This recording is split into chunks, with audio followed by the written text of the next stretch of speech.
नमस्कार, आदाब, सत श्री अकाल, गुड मॉर्निंग मेरे प्यारे दोस्तों। आ गया है आपका होस्ट एंड दोस्त अंकित अवस्थी लेकर के ताजा तरीन सवाल जो कि बने हैं कल रात तक की सुर्खियों से। स्वागत है मेरे सभी मित्रों का। तारीख 17 मार्च 2023, रियल न्यूज एंड एनालिसिस प्रतियोगी परीक्षाओं के लिए बेहद महत्वपूर्ण। फिर चाहे आप यूपीएससी, एसएससी, बैंकिंग, रेलवे, जिस भी एग्जाम की तैयारी कर रहे हो, यदि वहां पर current affairs with proper analysis पूछा जाता है तो आप सभी साथियों का स्वागत है। जल्दी से सेशन को साझा कर दीजिए, सभी साथियों को लाइव आने का इन्विटेशन भेज दीजिए, क्योंकि आज हम इन 5 प्रमुख मुद्दों पर चर्चा करने वाले हैं। सबसे पहला मुद्दा होगा, हाल ही में एक देश जिसका नाम है होंडुरास, उसने ताइवान और चीन में से चीन को क्यों चुना, या यूं कहें अमेरिका और चीन में से चीन को क्यों चुना। आज के सेशन में चर्चा करेंगे। दूसरा, हाल ही में एक दुर्भाग्यपूर्ण घटना भारत के अंदर हेलीकॉप्टर की हुई है। भारतीय सेना का एक दुर्घटना मतलब चीता हेलीकॉप्टर हाल ही में दुर्घटनाग्रस्त हुआ है। इसी से रिलेट करके हम जानेंगे किस प्रकार से भारत सरकार ने हाल ही में डिफेंस एक्विजिशन की भी अनुमति दे दी है। इसके साथ साथ तीसरी चीज क्या है, राजस्थान में हाल ही के अंदर पुलवामा वीरांगनाओं का मुद्दा चर्चित है।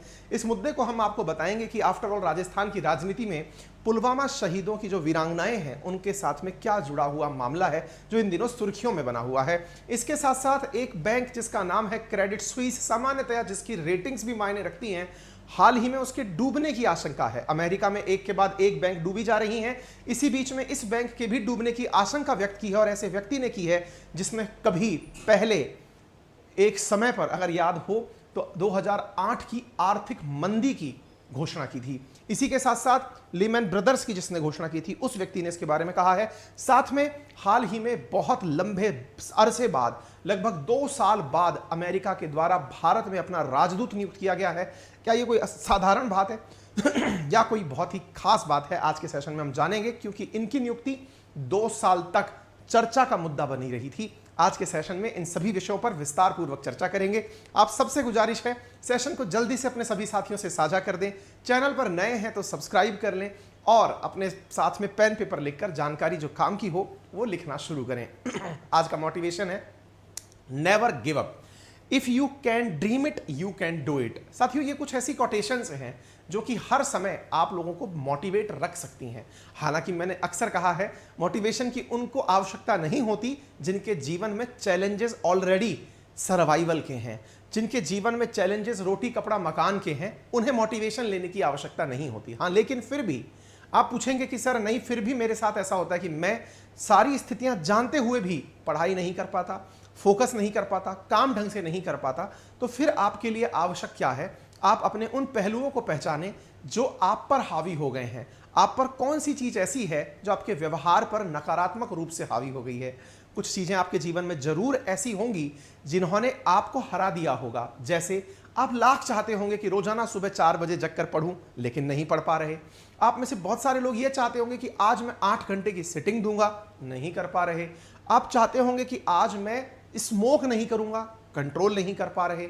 आप लाख चाहते होंगे कि आज मैं इनके साथ नहीं घूमूंगा, फिर भी कंट्रोल नहीं कर पा रहे। ऐसी आदतें जो आपके व्यक्तित्व पर हावी हो गई हैं, वो आपके मोटिवेशन के अंदर कमी ला देती हैं। तो ध्यान रखें कि आपके व्यक्तित्व पर कोई अगर घटना हावी हो रही है, कोई कृत्य हावी हो रहा है, तो उसे आप अपने ऊपर एक बीमारी की तरह ट्रीट करें। आपको लगता है कि मैं बहुत कोशिश करता हूं लेकिन फोकस नहीं कर पा रहा, समझिए कि आप बीमार हैं, और बीमारी का इलाज एक दिन में नहीं होता। आप चाहते क्या हैं, एक दिन में झटके से सही हो जाए। मैं फोकस नहीं कर पा रहा, आज से मैं बिल्कुल फोकस करके पढ़ूंगा। ये जो विचार है ना, अच्छा है, लेकिन इसमें कमी क्या है, कमी ये है कि आप एक दिन में चाह रहे हैं, एक दिन में नहीं हो पाएगा। तो इसको थोड़ा सा अपने दिमाग में ऐसे बिठा लें, कोई नहीं, मैं बीमार हूं, मैं फोकस नहीं कर पा रहा हूं, मैं बीमार हूं। लेकिन बीमारी समय लेकर सही होती है। कुछ बीमारियां जल्दी सही हो जाती हैं, कुछ टाइम टेकिंग होती हैं। तो चलिए मैं मान लेता हूं कि मैं टाइम टेकिंग बीमारी की तरफ हूं, और मैं जब बीमारी से निकलूंगा तो स्वतः ही मैं सही हो जाऊंगा। तो ऐसी स्थिति में कभी गिव अप ना करें। गिव अप का अर्थ समझ में आ रहा है? अपने आप को यह ना सोचे कि मैं हार गया हूं। ठीक है, चलिए, तो इसी क्रम में आज मैं आपके साथ में इस सेशन के अंदर चर्चा करूंगा बहुत सारी घटनाओं की जो आपके लिए बहुत जानना जरूरी है।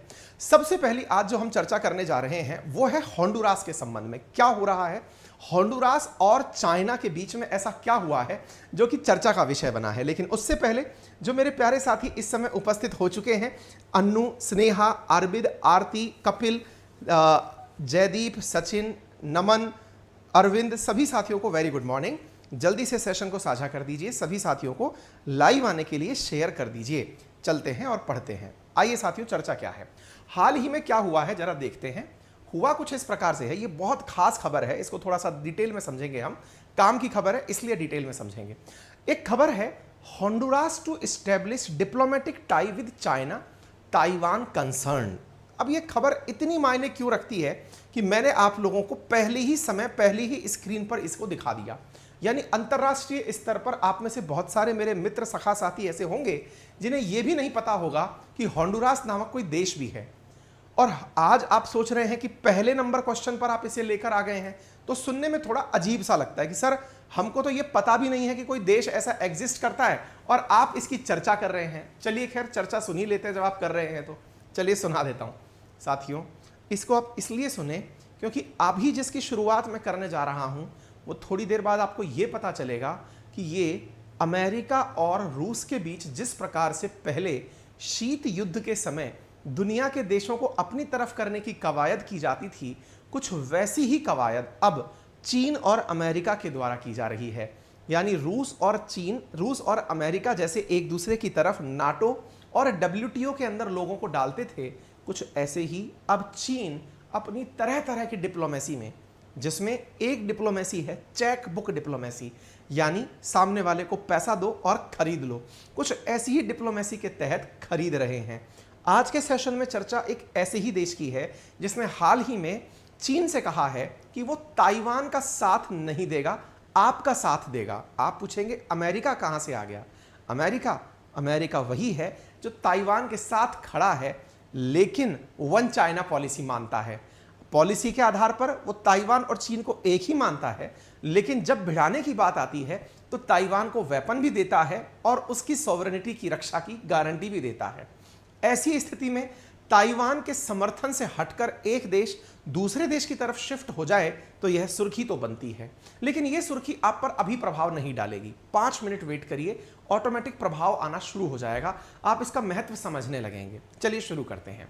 आपके सामने 3 किरदार हैं। एक किरदार आपके सामने ये है जो कि होंडुरास की प्रेसिडेंट हैं, आप ताइवान की अध्यक्ष हैं, प्रेसिडेंट हैं, और आप शी जिनपिंग हैं जिन्हें आप पहचानते हैं चीन से। क्या विवाद है? बहुत चर्चित विवाद है। चीन ताइवान को अपना मानता है, ताइवान अपने आप को स्वतंत्र मानता है। दुनिया में कुल मिलाकर 14 देश ऐसे हुआ करते थे जो ताइवान को अलग राज्य, अलग देश माना करते थे। ये बात बहुत खास है। मैं और आप अगर आज ये डिक्लेयर कर दें, क्या डिक्लेयर कर दें कि मैं जिस कमरे में रह रहा हूं ये मेरा देश होगा, आप में से कई लोग ये समझेंगे कि देश के पास अपना क्या होता है। देश के पास अपना नाम होता है, अपनी शासन प्रणाली होती है, अपनी करेंसी होती है, अपने लॉज होते हैं। मैं अनाउंस कर दूं कि ये मेरा देश होगा तो क्या मेरे कहने भर से ही मेरा देश बन जाएगा? आंसर है नहीं। देश बनने के लिए उसका पूरी दुनिया में एक्सेप्टेंस जरूरी है।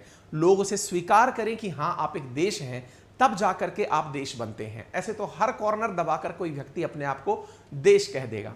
पॉलिटिकली आपको दुनिया के अन्य देशों के द्वारा स्वीकार किया जाना जरूरी होता है। यूनाइटेड नेशंस में कुल 193 देश हैं। उन 193 देशों में जितने ज्यादा देशों का समर्थन आपको मिलता चला जाता है, आपकी राष्ट्र के रूप में मान्यता उतनी प्रबल होती चली जाती है। आपको जानकर आश्चर्य होगा, एक समय तक ताइवान के पास 14 देशों का समर्थन था जो ये चाहते थे या ये मानते थे कि ताइवान एक अलग देश है। आप विचार करें, 180 के लगभग देश ऐसे हैं दुनिया में जो ताइवान को चीन का हिस्सा मानते हैं, वहीं एक और ताइवान को स्वतंत्र देश के रूप में मात्र 14 देश ही माना करते थे। इस थे को मैं हटा रहा हूं, अब उनकी जगह है, शब्द बदलता है और 13 नंबर रह जाता है। अर्थात अब दुनिया में केवल 13 देश ऐसे रह गए हैं जो ताइवान को एक अलग देश मानते हैं, क्योंकि उनमें से 14 में से एक वोट निकलकर चीन की तरफ आ गया है और उसका नाम है होंडुरास। इनका नाम होंडुरास नहीं है, ये होंडुरास की महिला राष्ट्रपति हैं।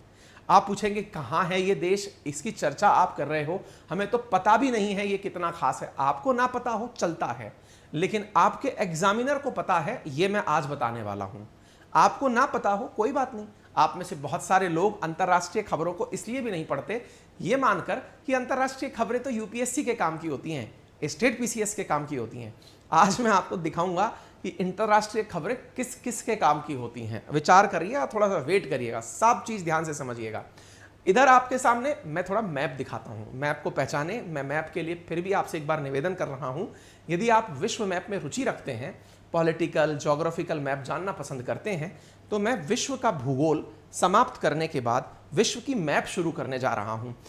हमने कमेंट बॉक्स में जो लिंक पिन कर रखा है हमारे एप्लीकेशन का, उस एप्लीकेशन पर हम लोग इन दिनों विश्व मैप पढ़ा रहे हैं, लेकिन उसके विश्व मैप नहीं, विश्व की ज्योग्राफी पढ़ा रहे हैं। उसके बाद में वर्ल्ड का मैपिंग शुरू करने जाएंगे। वर्ड मैपिंग, अगर आप केवल वर्ड मैपिंग करना चाहते हो तो मैं उस समय एक नया बैच अनाउंस करूंगा, आप उसमें अपने आप को इंट्रोड्यूस कर सकते हैं। बहुत ही नॉमिनल कीमत पर हम उसमें आपकी एंट्री रखेंगे। साथियों, अब यहाँ पर बात करते हैं थोड़ा सा होंडुरास की लोकेशन समझने की। भारत के पूर्व की तरफ, हमारे राइट हैंड साइड को हम पूर्व कहते हैं, जहाँ चाइना हमें दिखाई देता है, वहीं भारत से पश्चिम की तरफ अगर आप ट्रैवल करें तो आपको यहां पर एक देश दिखाई पड़ता है इधर की तरफ जुड़ा हुआ। क्या नाम है इस देश का? इसे समझने के लिए आप थोड़ा सा इसको समझें ख्याल रूप से अच्छे से। इस जगह को अगर आप ध्यान से देखें, ये सेंट्रल अमेरिकन देश हैं। इनके ऊपर की तरफ नॉर्थ अमेरिका, नीचे की तरफ साउथ अमेरिका, और जो ये टुकड़ा आपको दिखाई दे रहा है जमीन का सा, जो कि नॉर्थ अमेरिका और साउथ अमेरिका दोनों कॉन्टिनेंट्स को जोड़ रहा है, एक स्थमस जैसी संरचना है। इस पर बहुत सारे देश स्थित हैं। उनमें से एक देश है, उसका नाम है होंडुरास। यानी यहां पर बहुत सारे सेंट्रल अमेरिकन देश हैं, उनमें से एक देश होंडुरास है। आप पूछेंगे चाइना वाले इतना दूर जाकर क्या किए? मैंने कहा यही था मैपिंग समझने से फायदा होने वाली चीज। बोले कैसे? जिसे आप बहुत दूर समझ रहे हैं, असल में वो आमने सामने की बात है। आप पूछेंगे कैसे? हमने कहा धरती गोल है, जहां आप एक और यहां पैसिफिक ओशन देख रहे हैं, आप यहां भी पैसिफिक ओशन देख रहे हैं।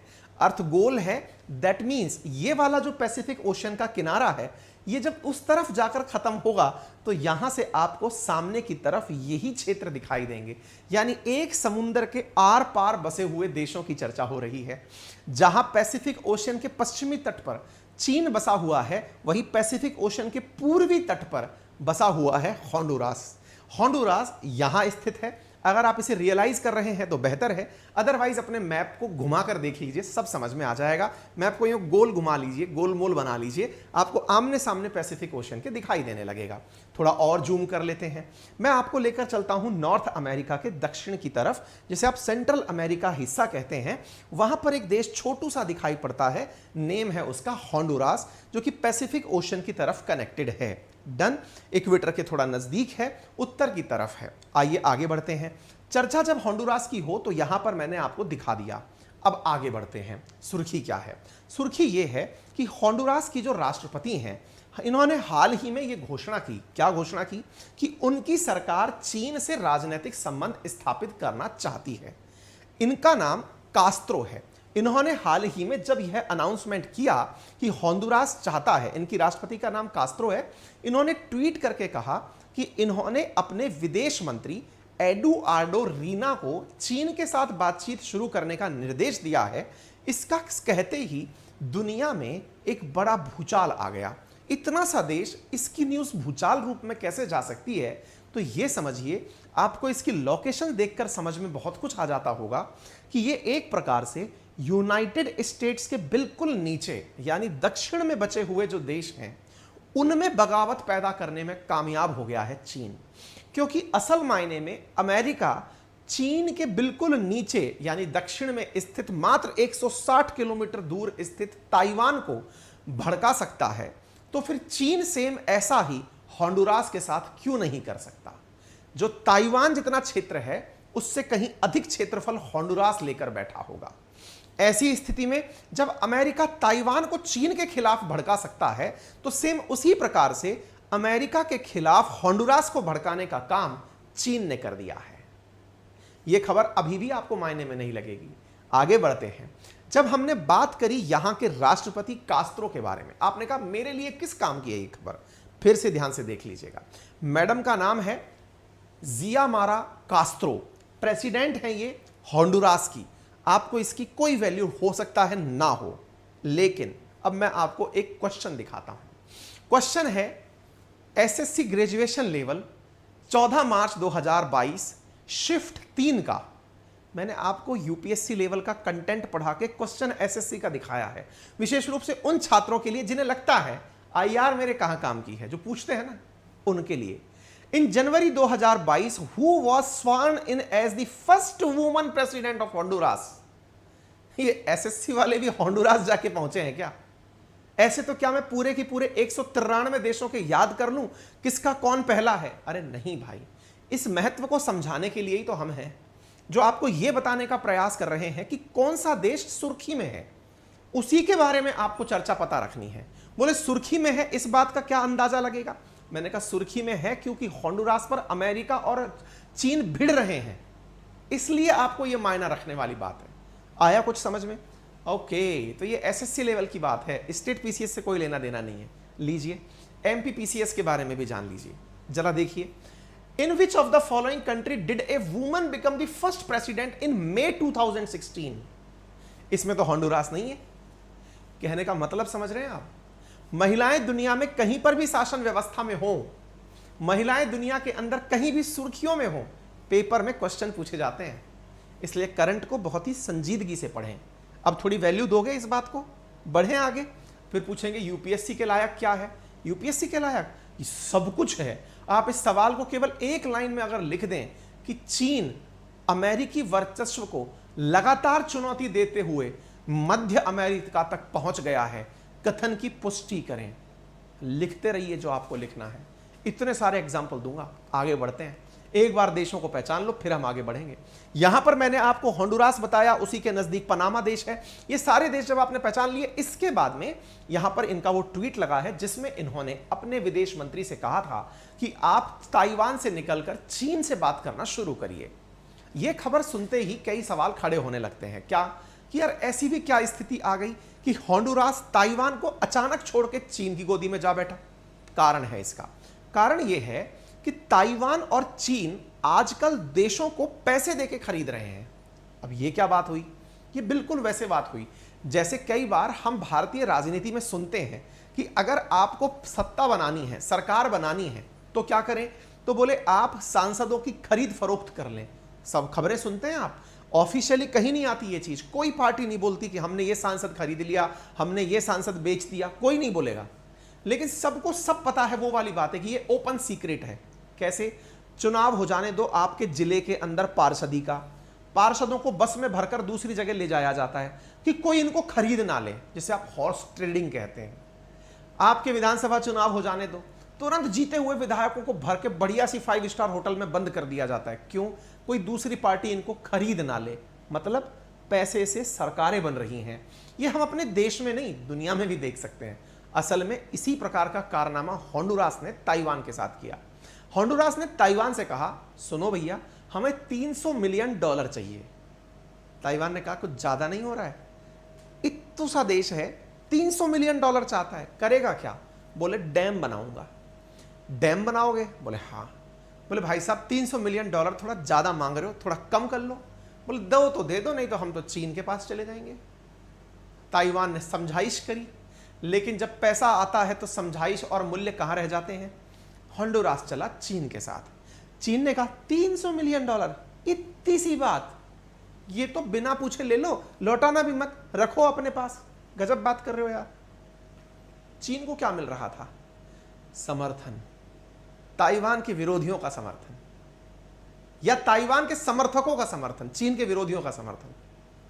समझ गए? यहीं पर खेला हो गया। ये वो विदेश मंत्री हैं जो भाषण दे रहे हैं कि हम क्यों गए। ठीक है, होंडुरास सरकार के चले जाने से अब चीन खुश है।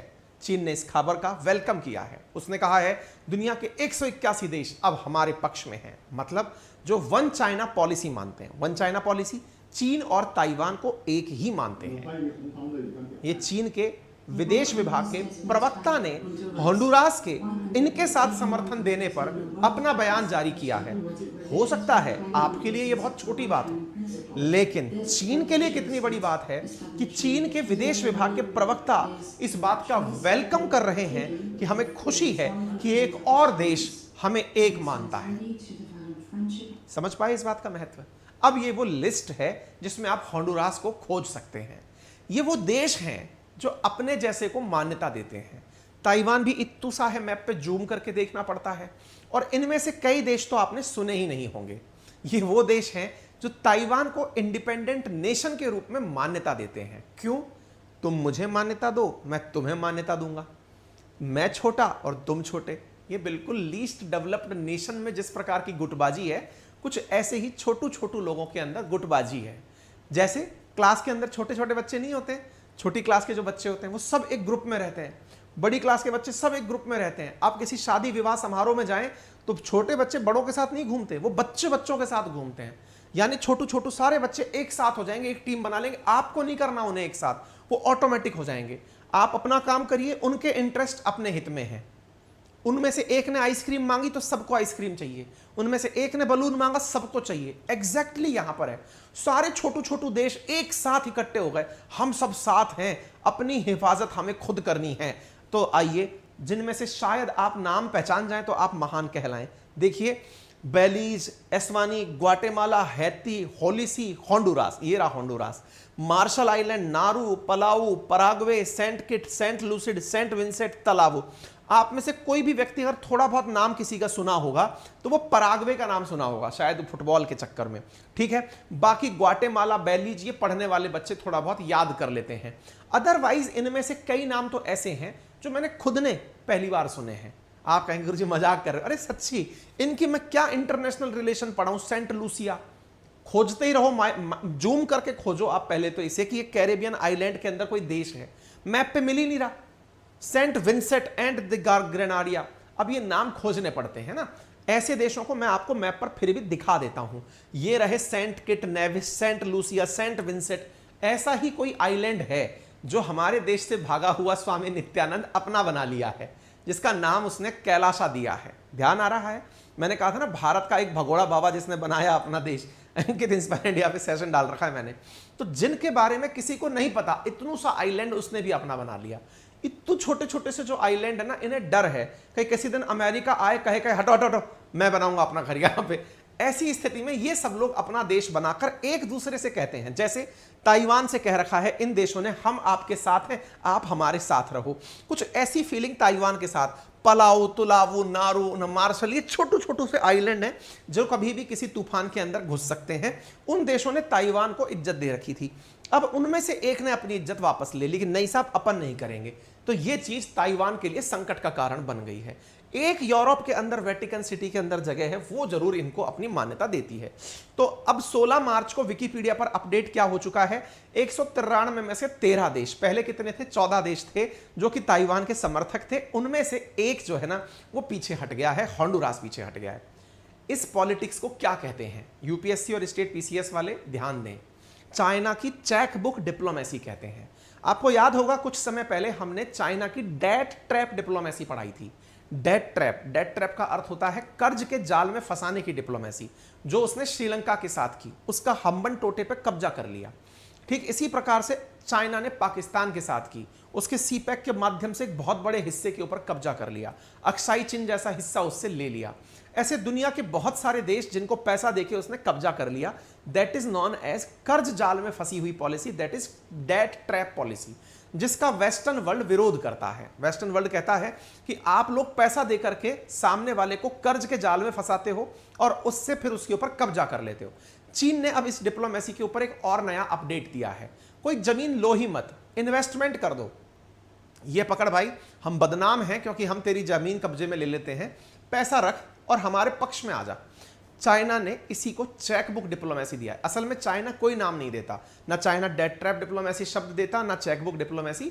ये वेस्टर्न वर्ल्ड जो चाइना के विपक्ष में है, या फिर ये समझिए जो चाइना से आहत है, उनके द्वारा दिए गए शब्द हैं। तो उनके कुछ उदाहरण मैं आपको दे रहा हूं चाइना की चेक बुक डिप्लोमेसी के, मतलब पैसे से खरीदे हुए देशों के। इधर देखिए, सबसे पहले सोलोमन आइलैंड, इसको कैसे अपने पक्ष में लिया इसने, मिलियंस ऑफ डॉलर की असिस्टेंस इसको दे दी कि ले भाई ऐश कर। ये हो चुका सोलोमन आइलैंड।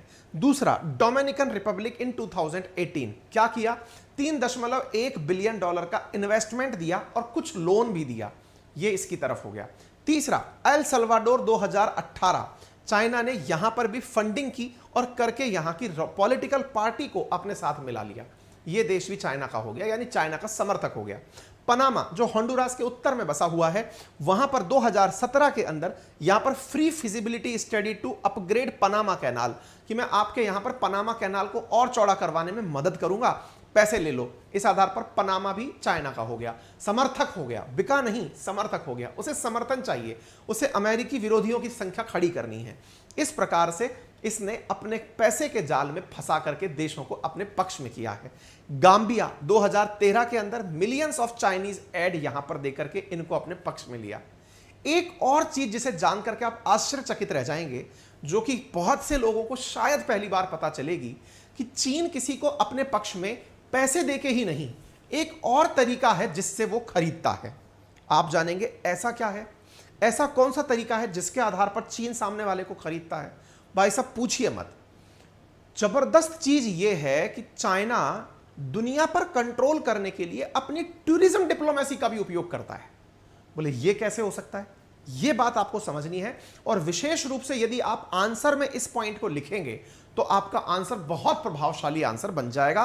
तथ्यात्मक रूप से मैं आपको एक जबरदस्त जानकारी देने जा रहा हूं। क्या है साथियों, चीन असल में क्या करता है ना, किसी भी देश के साथ जब अपने व्यापारिक या व्यवहारिक संबंध स्थापित करता है, सांस्कृतिक संबंध स्थापित करता है, तो उसे कहता है कि मैं अपनी लिस्ट में अब आपका नाम डाल दूंगा। बोले इससे क्या होगा, बोले इस वजह से मेरे यहां के चाइनीज लोग जो हैं वो बड़ी संख्या में आपके यहां घूमने आएंगे। ध्यान से सुनिएगा क्या बोल रहा हूं, बड़ी संख्या में चाइनीज आपके यहां घूमने आएंगे। चाइनीज घूमने आएंगे, इससे मेरा क्या होगा, बोले इससे चलो एक आंकड़ा जान लो, इससे आपको पता चल जाएगा कि क्या होता है इसका मतलब। पूरी दुनिया में वर्ष 2017 में चाइनीज लोगों ने घूमकर लगभग $300 बिलियन खर्च किया। $250 का डेटा अवेलेबल है मार्केट में। $250 बिलियन चाइनीज यात्रियों ने दुनिया में घूम घूम कर खर्च किया। बोले आप तो ऐसे कह रहे हो जाने कितना ज्यादा हो गया। अरे हां भाई, दुनिया का कोई भी देश का टूरिस्ट इतना पैसा खर्च नहीं किया जितना चाइनीज खर्च कर दिए। क्यों भाई, चाइना के पास पहली बात तो पैसा है, दूसरी बात घूमने वाले लोगों की संख्या ज्यादा है। तो आप पूछेंगे तो ऐसा कंट्रोल करता है क्या चाइना? जानते हो कुछ, कोरोना काल के बाद चाइनीज बाहर नहीं निकल रहे। चाइना की सरकार ने बैन कर रखा है, पैसा घर में रहना चाहिए, क्योंकि तुम बाहर जाओगे डॉलर खर्च करके आओगे, डॉलर खर्च करके आओगे, बाहर जाना अलाउड ही नहीं है तुम्हारा। सारे लोगों को भर के रखा हुआ था। अभी कुछ दिन पहले उसने अपनी भेड़ बकरियां छोड़ी हैं कि जाओ रेवड़ बन के जाओ और चर के वापस आओ, यानी कि लोगों को अपने देश से निकालकर बाहर भेजा है कि जाओ घूम आओ और जाकर पैसा खर्च करो। भाई साहब ये इसकी टूरिज्म डिप्लोमेसी है। अब मैं आपको इसका एक तथ्य देता हूं, आप उससे अंदाजा लगाइएगा। स्टैटिका का आंकड़ा है 2017 का, $257 बिलियन खर्च किए चाइनीज लोगों ने घूम घूम कर। अमेरिकियों ने $135 बिलियन, जर्मनी ने 89, और हमारा नाम तो कहीं है ही नहीं। हम तो कहते हैं अतिथि देवो भव, हमारे यहां आओ। हम खर्च करने वालों में नहीं, हम कमाने वालों में हैं। आप सोच सकते हैं चाइनीज जब घूमने जाएगा तो चाइना अपने द्वारा डील करते समय सामने वाले को यही टिकाता है, चाइनीज घूमने आएंगे, इस आधार पर दूसरा देश भी तैयार हो जाता है, विदेशी पैसा आएगा, क्योंकि हम टूरिज्म को सर्विस सेक्टर मानते हैं और उससे धन आता है। ठीक है, अच्छा अब आपके सामने यहां पर थोड़ी सी ताइवान की भी चर्चा कर देता हूं, जिसके कारण पूरा मसला खड़ा हुआ है।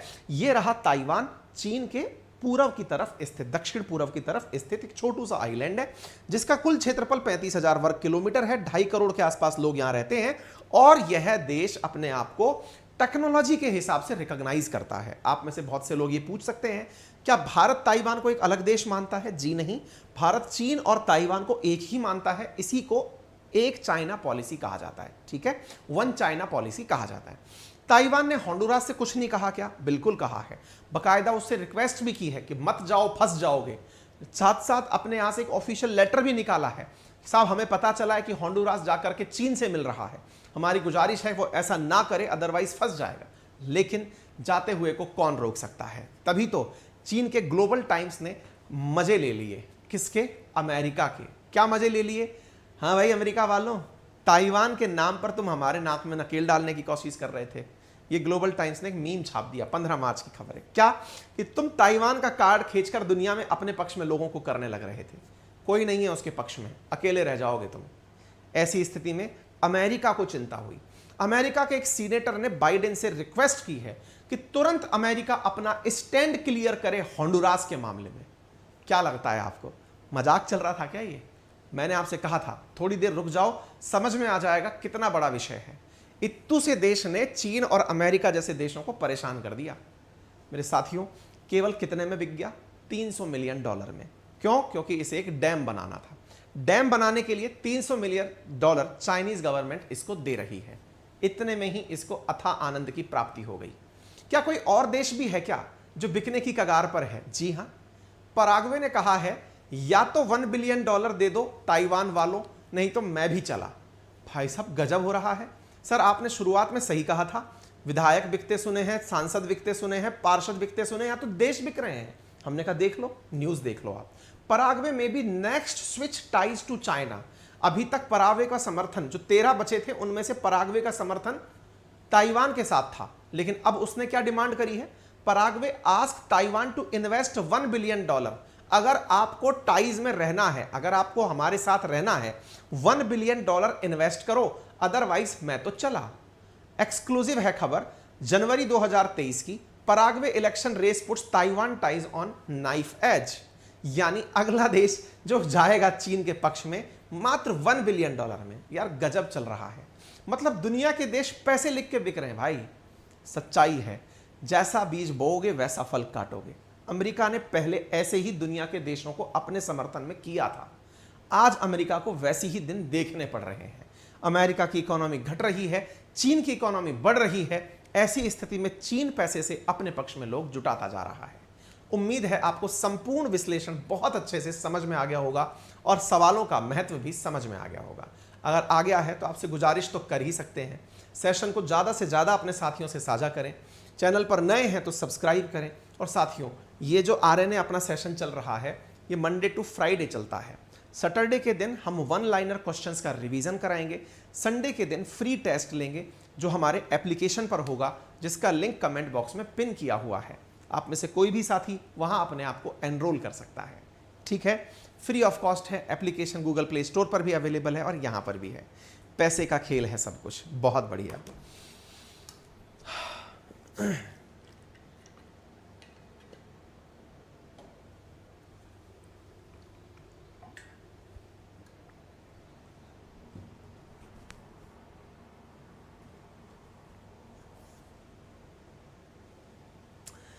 एक बालक कह रहा है सर प्लीज़ एडवर्टाइज को लेकर के कुछ कहा है। हाँ सर, ये वीडियो के बीच में हमेशा ऐड कैसे आ जाता है? राहुल बेटा, ये यूट्यूब कहता है कि जब हम आपको फ्री में इतनी फैसिलिटी दे सकते हैं तो यूट्यूब को पैसा कमाने से मत रोको।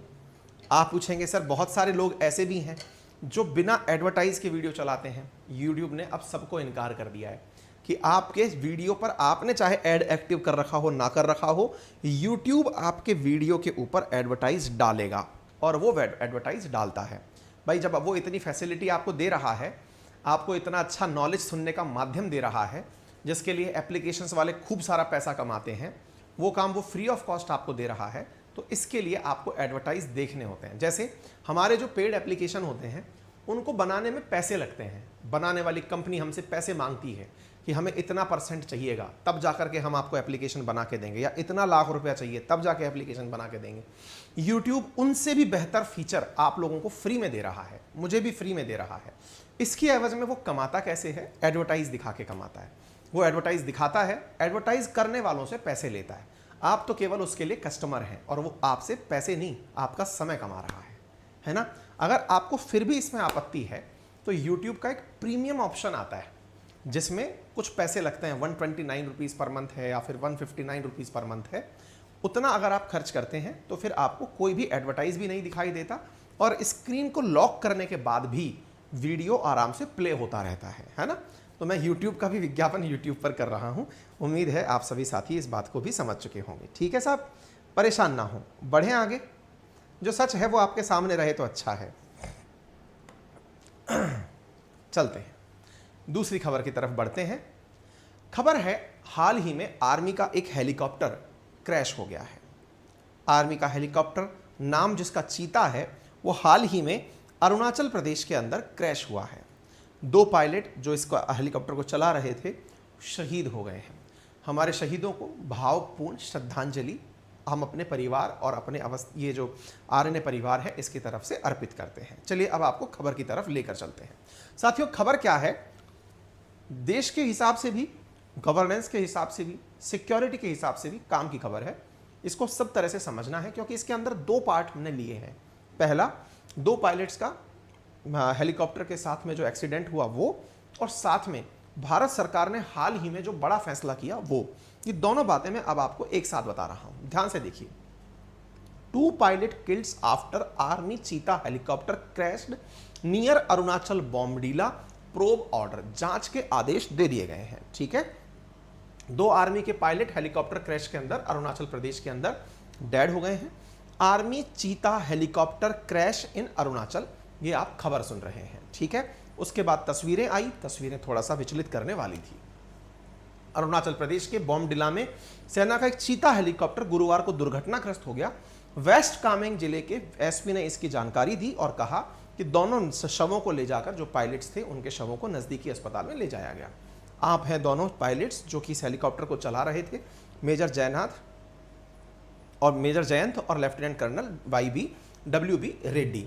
अपन लोग सब इनको भावपूर्ण श्रद्धांजलि अर्पित करते हैं और जो देश की सेवा के लिए अपने प्राणों की बलि कर दें तो उनके लिए तो हमेशा ही अपने मन में श्रद्धा भाव अर्पित रहेगा। ठीक है, तो ये तो हो गई खबर के साथ साथ पूरा की पूरा आर्मी ने जो इनके प्रति कंडोलेंसेस दिए वो हमने आपको बता दिए। अब इससे आगे की बात जानते हैं, चीता हेलीकॉप्टर क्या है। असल में जो देश के हाई एल्टीट्यूड एरियाज हैं, पहाड़ी क्षेत्र जो हैं, जो पहाड़ों के ऊपर हमारे बेसिस बने हुए हैं, वहां पर यह हेलीकॉप्टर सक्सेसफुली काम में लिया जाता रहा है। यह हेलीकॉप्टर 17 मार्च 1769 के अंदर लामा नाम से फ्रांस की एक कंपनी के द्वारा बनाया गया था और तब से यह सर्विस में चल रहा है। जो 20,000 फीट की जो ऊंचाइयां हैं, सामान्यतया पाकिस्तान और चीन के जो बॉर्डर हैं वहां पर फोर्सेस के द्वारा इनका उपयोग किया जाता है। यह हेलीकॉप्टर कुछ इस प्रकार से दिखता है, बहुत लाइट वेट हेलीकॉप्टर होता है और लोकल ट्रांसपोर्टेशन के काम में, किसी मिनी ऑपरेशन को ऑपरेट करने के काम में इमीडिएट रूप से लिया जाता है। ठीक है, इजी टेक ऑफ है, जल्दी से ये टेक ऑफ ले लेता है। तो ये आपके सामने जानकारी है। इसको फिर देश के अंदर HAL ने ही अपने द्वारा संभाल कर काम में लिया था। क्या यह खबर पहली बार आई है? जी नहीं, इससे पहले 6 अक्टूबर 2022 की आप एक खबर देखते हैं। Pilot killed as army Cheetah helicopter crash near Tawang इन अरुणाचल प्रदेश। अरुणाचल प्रदेश में इससे पहले भी एक बार हमारा चीता हेलीकॉप्टर 2022 में क्रैश कर गया था। क्या यह खबर पहली बार थी? जी नहीं, पिछले साल भी ऐसे ही हुआ था। 5 अक्टूबर के अंदर जो हमने आपको खबर बताई, असम के अंदर खबर बताई, इससे पहले भी ऐसी खबरें कॉमन आती रही हैं। खबरों का अंदाजा इससे लगा लीजिए कि 6 सालों में सेना के 18 हेलीकॉप्टर क्रैश हो चुके हैं। ऐसी जानकारी लोकसभा के अंदर जो राज्य रक्षा मंत्री अजय भट्ट हैं उन्होंने दी है। फिर दिमाग में सवाल आएगा, ऐसे ही हेलीकॉप्टर क्रैश होते रहेंगे और हमारे पायलट्स की जान जाती रहेगी, क्या ये सही है? जी बिल्कुल सही नहीं है। इसी कारण से सेना लगातार नए हेलीकॉप्टर्स की डिमांड कर रही है। आर्मी नीड्स 200 न्यू हेलीकॉप्टर, ऐसा जो जनरल पांडे अभी आए हैं उन्होंने कहा है कि साहब हमें नए हेलीकॉप्टर्स की जरूरत है, हमारे हेलीकॉप्टर्स बहुत पुराने हो चुके हैं, अपडेटेड हेलीकॉप्टर हमें चाहिए, पुराने हेलीकॉप्टर क्रैश होते चले जाएंगे। तो फिर क्या हुआ? सरकार ने हाल ही में एक फैसला किया। कब किया? 16 मार्च को। आज 17 मार्च को मेरी खबर सुन रहे हैं, 16 मार्च की आप खबर देख रहे हैं। India approves purchase of military equipment worth of ₹8.5 billion. जी हां साथियों, भारत सरकार की तरफ से डिफेंस एक्विजिशन काउंसिल जो हथियारों की खरीद के फैसले करती है, उसने $8.5 बिलियन कीमत के हथियार खरीदने की इजाजत दे दी है। इनमें कौन से अधिक हथियार खरीदे जाएंगे? कितना होता है ये पैसा? 70,584 करोड़ रुपए। इतने के सेना के लिए उपकरण खरीदे जाएंगे। ये फैसला किसने किया? डिफेंस एक्विजिशन काउंसिल, यानी हथियारों की खरीद के लिए जो काउंसिल बनी हुई है रक्षा विभाग की, उसके द्वारा, जिसके चेयरमैन डिफेंस मिनिस्टर होते हैं। इसमें क्या क्या लिया जाएगा? इसमें 60 made in India marine helicopter, BrahMos supersonic cruise missile, भारतीय सेना के लिए 301 हॉवित्जर तोप, ALH ध्रुव हेलीकॉप्टर इसके अंदर खरीदे जाएंगे। अर्थात इसके माध्यम से सरकार ने, अब आप ये पूछेंगे कि क्या ये चीता हेलीकॉप्टर क्रैश के बाद ऐसी खबर बनी है? नहीं, सेना की खरीद की, ये सारी जानकारियां बहुत लंबे समय से सरकार के पास आ रही होती हैं, उनको अलाउ करना होता है। यानी कि we are in the pipeline to acquire new instruments और हेलीकॉप्टर्स और मिसाइल्स। ठीक है, इनमें से अधिकांश जो नाम सुने हुए आपको लग रहे हैं, मेड इन इंडिया, ब्रह्मोस, ये सब इंडियन मेड हैं। इससे अर्थ क्या निकालें? इससे अर्थ आप ये निकाल सकते हैं कि भारत सरकार वेपन खरीदने की बात तो कर रही है, लेकिन कहां से खरीद रही है? भारत से ही खरीद रही है। भारत से बोले तो हिंदुस्तान एरोनॉटिक्स लिमिटेड से खरीद रही है। पहले तो हम लोगों ने हिंदुस्तान एरोनॉटिक लिमिटेड का उद्घाटन किया। जरा खबर सुनिएगा, देखिए काम होते हुए कैसे दिखाई देता है, विचार करिए। 6 फरवरी 2023 की खबर आप देखते हैं। क्या? कर्नाटका के अंदर तुमकूर नामक जो स्थान है, वहां पर प्राइम मिनिस्टर के द्वारा HAL की हेलीकॉप्टर फैक्ट्री का उद्घाटन किया जाता है। यह देख लीजिए, गुब्बी तुमकारू कर्नाटक, यहां पर एक फैक्ट्री का उद्घाटन होता है। प्रधानमंत्री इसका उद्घाटन करते हैं, जहां पर 30 लाइट यूटिलिटी हेलीकॉप्टर बनाने की क्षमता जिसकी प्रतिवर्ष है, ऐसी एक फैक्ट्री बनाई जाती है जो कि भविष्य में 1000 तक हेलीकॉप्टर बना पाएगी। हमने फैक्ट्री का निर्माण किया। इस फैक्ट्री के निर्माण के साथ साथ हम खबर क्या सुन रहे हैं? 60 made in India UH marine helicopter, सेना के लिए 300 ये ALH ध्रुव हेलीकॉप्टर, ये सारे के सारे जो लाइट वेट हेलीकॉप्टर हैं, ये तुमकूर के अंदर बन सकते हैं। ये जानकारी आपको ले लेनी चाहिए। यानी हमारी जो तुमकूर वाली ये जो जगह है जहां पर ये बनाने की बात हो रही है, वहां पर सबसे पहले लाइट यूटिलिटी हेलीकॉप्टर बनाए जाएंगे। स्वदेशी हेलीकॉप्टर होंगे, 3 टन वजनी सिंगल इंजन हेलीकॉप्टर से यहां पर शुरुआत होगी। धीरे धीरे यहां पर हेलीकॉप्टर प्रतिवर्ष 60 से लेकर 90 हेलीकॉप्टर बनने लगेंगे। इससे आप अंदाजा लगा सकते हैं कि हाल ही में भारत सरकार के द्वारा जो लगभग 1000 करोड़ की इन्वेस्टमेंट कैपेसिटी के साथ में जो ये हेलीकॉप्टर बनाने की फैक्ट्री की शुरुआत की गई है, ये आने वाले समय में भारत की बहुत सारी आवश्यकताओं की पूर्ति करेगी। उम्मीद है आप सभी साथियों को यहां पर चिंता और चिंता के समाधान दोनों एक साथ प्राप्त हो गए होंगे। जानकारी पसंद आई हो तो इसे जरूर साझा करें। साथियों, आपके सामने यहां पर एक प्रश्न हेलीकॉप्टर्स के नाम से ही रिलेटेड है, जैसे चीता और चेतक, ये किसके नाम है? क्वेश्चन आपसे पूछे जाते रहे हैं। कहने का अर्थ यह है कि सूचना में किसी भी प्रकार की खबर जो है वो आपके काम की हो सकती है। ठीक है। शशांक पंडित, सर मैं यूपीएससी की प्रिपरेशन कर रहा हूं और मैं अपने मीडियम हिंदी से इंग्लिश चेंज किया है, प्लीज़ मुझे बताइए। बहुत तेज निकल गया भाई आगे क्वेश्चन आपका। हिंदी से इंग्लिश किया है, कोई बुराई नहीं है बेटा, है ना, कर सकते हैं, बहुत सारे लोग करते हैं, क्योंकि आजकल ना हिंदी वाले भी बहुत अच्छे से इंग्लिश समझते और पढ़ते हैं, कोई दिक्कत है नहीं। और जो पेपर में लिखने वाली भाषा होती है वो बहुत साधारण भाषा लिखनी होती है। हमें कोई दा हिंदू की या इंडियन एक्सप्रेस की लैंग्वेज नहीं लिखनी होती है। हम जो खुद से समझते हैं अपनी भाषा, वो पॉइंट्स में लिख दीजिए, उतने से काम हो जाता है। ठीक है, चलिए बढ़े आगे। संजय भाटी पूछ रहे हैं, सर आप बीच बीच में क्या खाते रहते हैं? ये खाता रहता हूँ। अब ये क्या है? ये गुड़ है, गुड़ खाता रहता हूँ और गुड़ खाने से सलाइवा मुंह में बनती है, ऐसा मुझे किसी ने ज्ञान दिया था। ठीक है, और सलाइवा से मेरा गला जो है वो बहुत तेज़ दुख रहा है कल रात से, मतलब अंदर गले में बहुत सारी प्रॉब्लम्स हो गई हैं, लगातार लंबी लंबी क्लासेस चलने से दिक्कत हो रही है। ऐसी स्थिति में सलाइवा थोड़ा सा उसको तरोताज़ा रखती है। अभी कितना सही है कितना गलत नहीं पता, इसमें थोड़ा काली मिर्च भी मिला हुआ है। ठीक है, हाँ जी। मधु लिख रही हैं, सर आप एक से रिक्वेस्ट है कि एक टेलीग्राम ग्रुप बनाएं जिसमें कि स्टेट पीसीएस के लोग कनेक्टेड हों।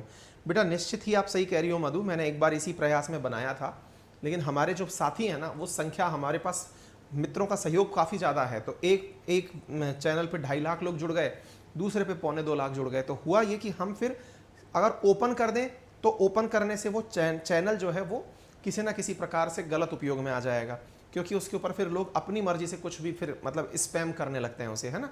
तो फिर हम उसको वन साइडेड यूज़ में लेते हैं। जैसे हम इस क्लास का कंटेंट आपको उसी पर डाल के देंगे, और उस टेलीग्राम का लिंक हमने कमेंट बॉक्स के अंदर भी पिन किया हुआ है। ठीक है, बढ़ें आगे। एन के लिख रहे हैं, सर ज़्यादा मीठा खाने से गला ख़राब होता है। अब दोस्त क्या करें, कोई सॉल्यूशन आप हमें बता दो। ज़्यादा नमक खाने से भी ख़राब होता है, ज़्यादा मीठा खाने से भी ख़राब होता है, ज़्यादा पढ़ाने से भी ख़राब होता है। आराम तो ये है कि ये सब चीज़ें छोड़ो, एकदम जाकर जंगल में रहने लग जाओ। लेकिन फिर ये जीवन नहीं है ना। जीवन में संघर्ष से अगर चुनौती नहीं ली तो दिक्कत हो जाएगी। चलिए खैर कोई नहीं, आगे बढ़ते हैं। अब आपको हमारे राजस्थान का एक मामला बताते हैं। राजस्थान का मामला क्या चल रहा है इन दिनों। राजस्थान में राजनीति थोड़ी गर्माई हुई है। किस विषय को लेकर के? वीरांगनाओं को लेकर के, वीरांगना जिनके पति शहीद हो गए, उन वीरांगनाओं को लेकर के राजनीति क्यों गरमाई हुई है?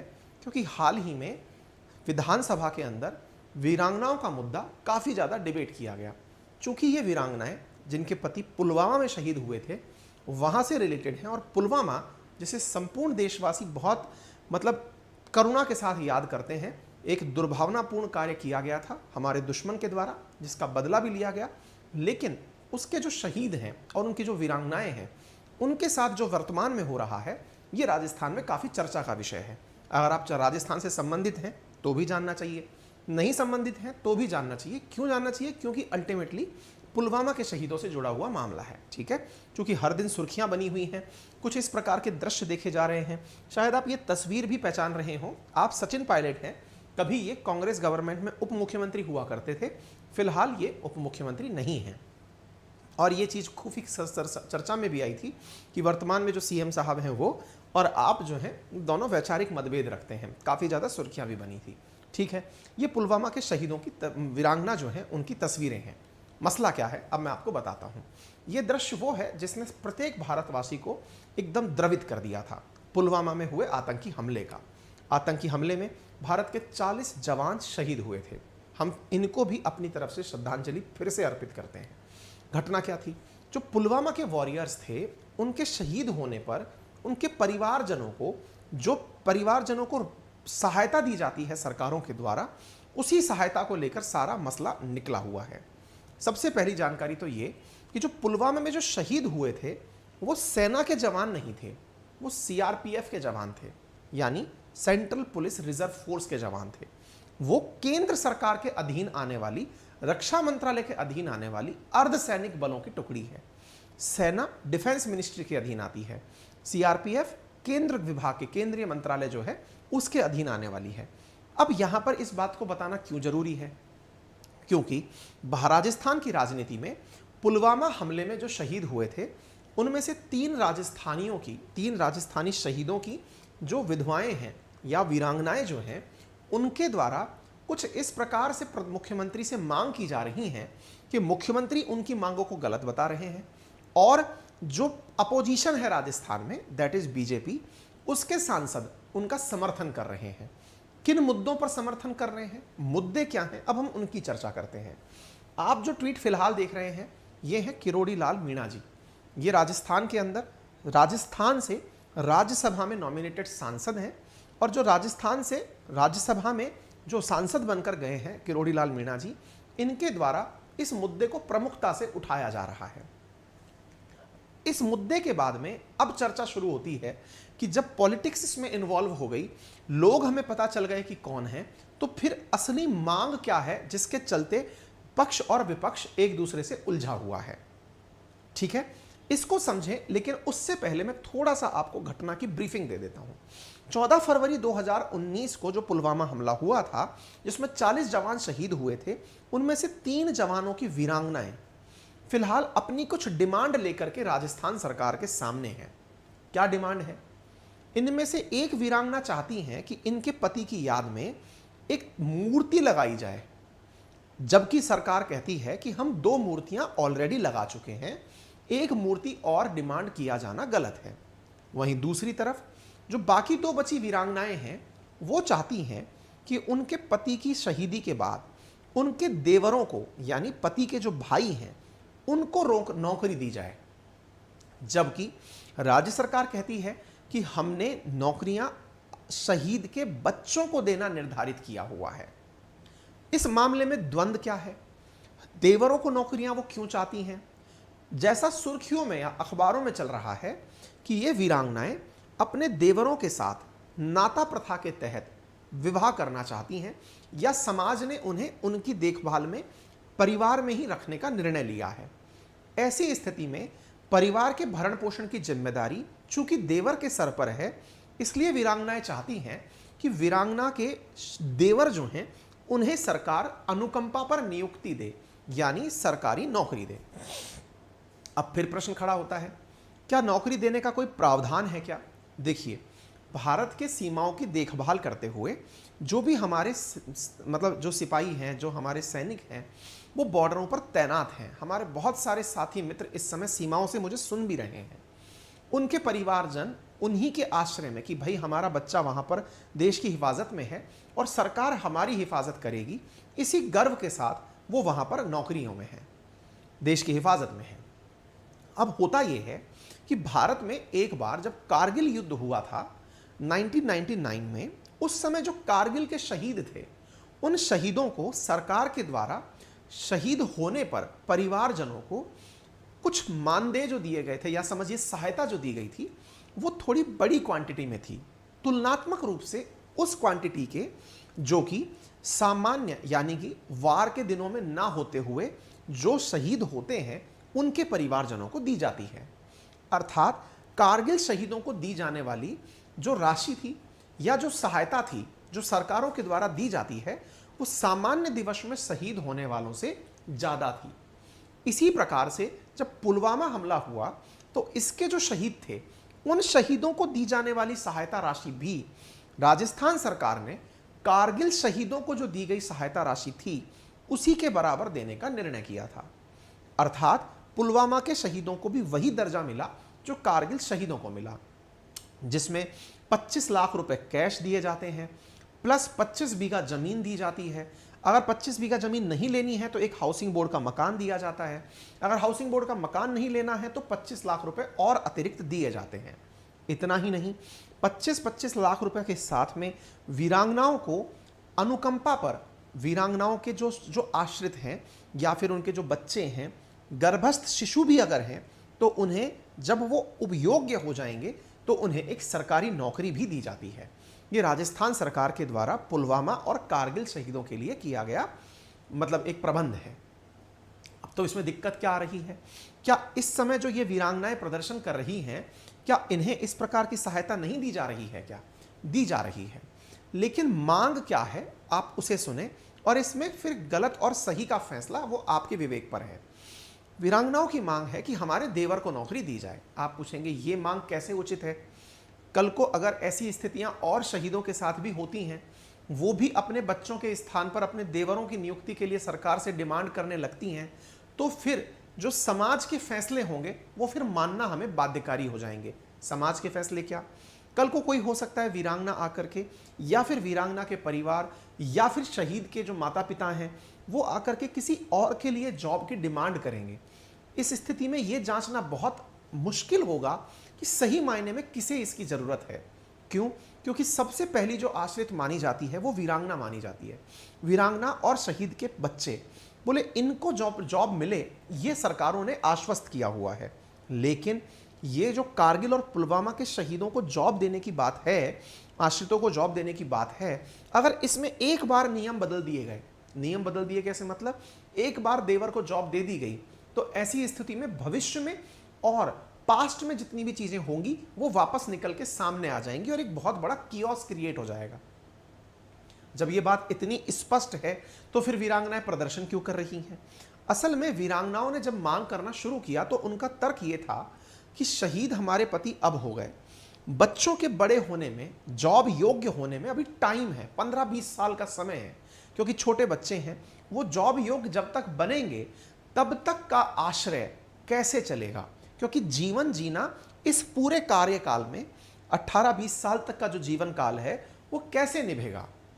ये उनका तर्क है। इसलिए वीरांगनाएं कहती हैं सरकार से कि आप हमसे लिखित में ले लीजिए कि जब ये बच्चे बड़े हो जाएंगे हम किसी और के लिए नौकरी नहीं मांगेंगे, आप हमारी तरफ से जो शहीद के देवर भाई हैं या फिर वीरांगना के देवर जो हैं उन्हें जॉब दे दीजिए।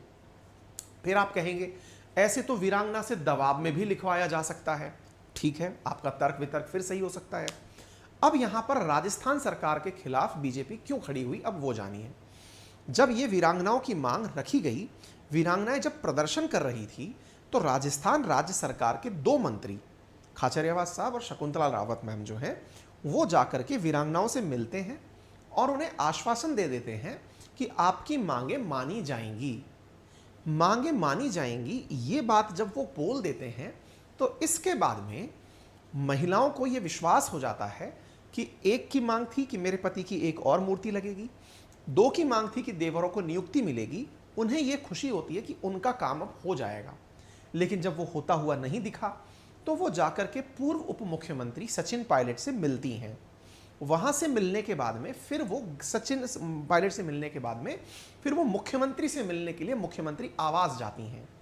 मुख्यमंत्री आवास अपनी उस मांग की पूर्ति के लिए जाती हैं जिसको कांग्रेस के दो मंत्रियों द्वारा आश्वस्त कर दिया गया था कि आपको यह काम हो जाएगा, आपको यह काम मिल जाएगा। जब वो जाती हैं तो वहां पर उन्हें पुलिस रोक लेती है।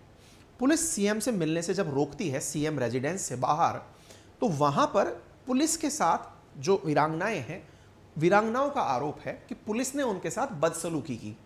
बदसलूकी और मारपीट की बात वीरांगनाओं के द्वारा बोली जाती है और वीरांगनाएं फिर एक और मांग जोड़ देती हैं और वो ये कि जिन पुलिस वालों ने उनसे बदसलूकी की है उन्हें सस्पेंड किया जाए। ये बात जब सीएम साहब को पता चलती है कि वीरांगनाओं की एक और मांग जुड़ गई है और वो ये है कि जब हमने सारी बातें लगभग हमारे मंत्री बोल कर आ गए हैं तो कि यहाँ पर ये मांग भी जुड़ गई है कि अब उन पुलिस वालों को सस्पेंड किया जाए, तो इस आधार पर मुख्यमंत्री खुद ट्विटर पर आते हैं और एक पत्र लिख देते हैं। पत्र क्या लिखते हैं अब आप वो देख लीजिए। पत्र में उन्होंने लिखा कि शहीदों के बच्चों के हक मारकर किसी अन्य रिश्तेदार को नौकरी देना कैसे उचित ठहराया जा सकता है। जब शहीद के बच्चे बालिग होंगे तो उन बच्चों का क्या होगा, उनका हक मारना उचित है क्या। तो ये अपनी तरफ से सारी वो बातें लिखते हैं जो वास्तविकता में इन दिनों चल रही हैं। अर्थात ये बताते हैं कि भाई पुलवामा के शहीदों को आपने इस प्रकार से क्यों, मतलब शहीद होते हैं और शहीदों के अंदर अगर परिपाटियां बदल दी तो फिर दिक्कतें हो जाएंगी। ठीक है साहब। अब यहां पर फिर आप पूछेंगे कि किस आधार पर बीजेपी प्रदर्शन कर रही है। प्रदर्शन उनका कहना केवल इतना है कि आपके दो मंत्रियों ने पहले आश्वासन जब दे दिया था तो सरकार पलटी क्यों।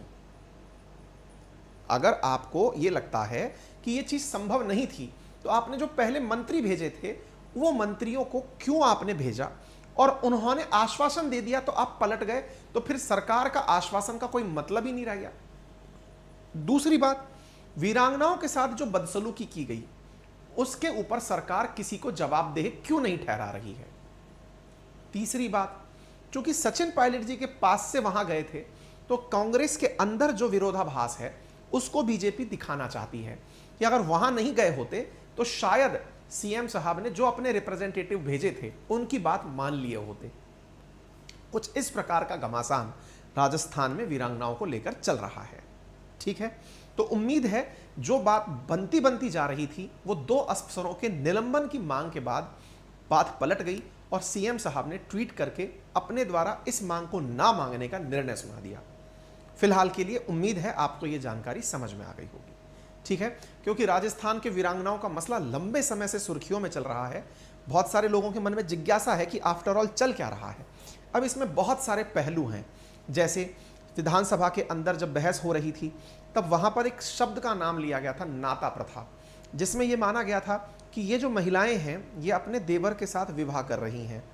ऐसी स्थिति में ये जो प्रक्रिया है ये हुई है या नहीं हुई है, क्या इसका प्रमाण है या नहीं है, ये सारी बातें विवादों के बीच में इस समय चल रही हैं। चूंकि चुनावी साल है तो कोई भी मुद्दा दाएं बाएं होते ही ना तो पक्ष और ना विपक्ष कैश करने से नहीं छोड़ेगा। बस राजनीति इस विषय पर चल रही है। चाहिए क्या, ये तो सरकार खुद डिसाइड करेगी और समाज खुद डिसाइड करेगा। कब डिसाइड करेगा, जब चुनाव आएंगे। ठीक है, चलिए आगे बढ़ते हैं। उम्मीद है आपको ये बात क्लियर हो गई होगी।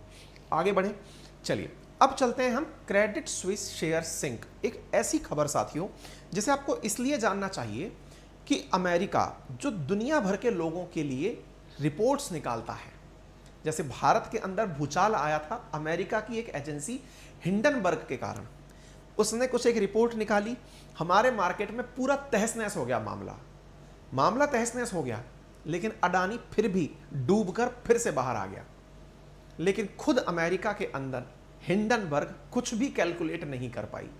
ये उस हिंडनबर्ग के बारे में सवाल या निशान है कि तुम दूसरों के घर में झांकने से पहले अपने घर में ही झांक लिए होते। क्यों? क्योंकि अमेरिका में बैक टू बैक 3 बैंक तो डूब चुकी हैं और चौथी की तैयारी चल रही है। अमेरिका में आया वित्तीय संकट क्या भारत पर भी प्रभाव डालेगा? वित्तीय संकट के इस दौर में क्या एनालिसिस करने वाली कंपनियां या फिर जो इकोनॉमिस्ट हैं, जो सो कॉल्ड अपने आप को बुद्धिजीवी बताते हैं, क्या उनका निर्णय सही माना जाएगा? ये तमाम बातें आज के सेशन के अंदर चर्चा में लाई जाएंगी। दुनिया भर के जो भी योजनाकार हैं, जो बहुत ज़्यादा विचार वाले लोग हैं, उन्हें क्यों नहीं पता चला कि इतनी बड़ी बड़ी बैंकों के साथ ये काम हो रहा है? चलिए आगे बढ़ते हैं, जानते हैं। खबर हो रही है क्रेडिट स्विस की। खबर सुर्खियों में क्यों आई वो हम बताएंगे, लेकिन उससे पहले ये जानकारी क्यों काम की है, क्योंकि ये इकोनॉमिक डेवलपमेंट से जुड़ी है। 2008 के अंदर आर्थिक संकट आया था। लीमैन ब्रदर्स नाम से एक कंपनी जब डूबी, जो इन्वेस्टमेंट फर्म थी, जो कि बैंकिंग की तरह उन लोगों को पैसा देती थी जिन्हें पैसे की जरूरत बड़ी कंपनियों को है, जब वो डूबी थी तो अमेरिका में आर्थिक संकट आया और वो पूरी दुनिया पर प्रभाव डाल कर गया। उस आर्थिक संकट के बारे में एक व्यक्ति ने कल्पना कर ली थी। वो कल्पना करने वाले व्यक्ति का नाम था, ये जो आपके सामने दिखाई दे रहे हैं, रॉबर्ट कियोसाकी। रॉबर्ट कियोसाकी वो व्यक्ति हैं जिन्होंने 2008 में आने वाले आर्थिक मंदी की पूर्व कल्पना कर ली थी। इन्होंने कहा था लीमैन ब्रदर्स डूबेगा। कियोसाकी कौन है? इनकी एक पुस्तक बड़ी फेमस है, रिच डैड पुअर डैड, जिसमें ये लोगों को फाइनेंशियल प्लानिंग सिखाते हैं। ये हैं रॉबर्ट कियोसाकी, जो दुनिया में उस समय के आर्थिक संकट की भविष्यवाणी कर दिए थे, यानी आने से पहले बता दिए थे। आज इन्होंने एक और भविष्यवाणी की है। क्या कहा है? इन्होंने भविष्यवाणी की है कि who predicted the Lehman Brothers believe कि Credit Suisse will crash next. इन्होंने भविष्यवाणी की है कि क्रेडिट स्विस नामक जो बैंक है, यह भविष्य में डूबने वाली है। अब ऐसे व्यक्ति के द्वारा बोल दिया जाए, जिसने इतने बड़ी चीज को पहले प्रेडिक्ट किया हो, तो केवल उसने हवा में तो नहीं बोला होगा। इसका मतलब उसने कुछ ना कुछ तो ऐसा देखा होगा। तो क्या हुआ है ऐसा जिससे क्रेडिट स्विस की डूबने की तैयारियां हो रही हैं? क्रेडिट स्विस क्या है, इसके साथ साथ और कौन सी बैंक हैं जो हाल ही में डूबी हैं, सारी चर्चाएं आज के सेशन में होनी है। साथियों, कुछ दिनों पहले हमने एक वीडियो आप लोगों के लिए साझा था जिसमें बताया था कि सिलिकॉन वैली बैंक क्राइसिस क्या है। अमेरिका की एक बैंक जिसने हाल ही में डूब करके दुनिया को एकदम सदमे में डाल दिया है। उसके पीछे पीछे बैंकों की डूबने के सिलसिले शुरू हुए। सिग्नेचर बैंक के ऊपर सरकार ने ही ताला लगा दिया, यानी एक बैंक जैसे ही डूबी, सिलिकॉन वैली बैंक, उसके तुरंत बाद सिग्नेचर बैंक डूब गई। और बैंकों के डूबने का जो ये सिलसिला चला, अभी तीसरी बैंक का नंबर चल रहा है क्रेडिट स्विस, जो कि यूरोपियन बैंक है लेकिन उसका काम अमेरिका में काफी है। उसकी चर्चा आ रही है कि बैंकिंग सिस्टम के लिए पूरा हफ्ता बहुत ही दुर्घटनापूर्ण रहा है। ऐसी स्थिति में क्या कारण है कि क्रेडिट स्विस के भी डूबने की चर्चाएं हो रही हैं? क्रेडिट स्विस के शेयर डूब चुके हैं, 20% उसके रेट में गिरावट एक दिन के अंदर आ चुकी है। क्या कारण बने कि इसके डूबने की स्थिति आई या आने वाली है? ये सारी बातें आज के सेशन में चर्चा करेंगे। ठीक है, पहले जानते हैं क्रेडिट स्विस क्या है। पहली बात, जिस प्रकार से सिलिकॉन वैली बैंक एक अमेरिकन बैंक थी, ऐसे Credit Suisse bank American bank ना होकर एक यूरोपियन बैंक है। यूरोप, स्विट्जरलैंड जो जाना जाता है स्विस बैंक्स के लिए, जिनके खातों में रखा पैसा शायद कोई ना जान पाए, उसी देश की बैंक है क्रेडिट स्विस। ये क्रेडिट स्विस जो बैंक है, अपना मुख्यालय ज्यूरिक में रखती है, ज्यूरिक स्विट्जरलैंड में। ये अपने मुख्यालय से, मतलब स्विस बैंक के नाम से विख्यात है दुनिया भर के अंदर, लेकिन दुनिया भर में इसका कारोबार है। ये भारत में भी कारोबार करती है। लगभग $900 बिलियन के आसपास इसके एसेट्स की वैल्यू बताई जाती है। दुनिया की प्रमुख बैंकों में इसकी काउंटिंग आती है। इवन स्विट्जरलैंड की जो बैंक है, स्विट्जरलैंड जो सरकार है, जैसे इंडिया में टू बिग टू फेल नामक जो शब्द दिया जाता है ना, कि एसबीआई इतनी बड़ी है कि डूब नहीं सकती, ऐसे स्विट्जरलैंड की सरकार मानती है कि ये इतनी बड़ी बैंक है जो डूब नहीं सकती, ये वैसी बैंक है। मतलब ये सुर्खी स्विट्जरलैंड और यूरोपियन वर्ल्ड के लिए उतनी ही बड़ी है जैसे इंडिया में कोई कह दे कि एसबीआई डूब रही है या एचडीएफसी डूब रही है या आईसीआईसीआई डूब रही है। ये इतनी बड़ी खबर है स्विट्जरलैंड और यूरोपियन मार्केट के लिए। अगर स्विट्जरलैंड की ये बैंक डूब रही है तो इसके पीछे का प्रमाण क्या है?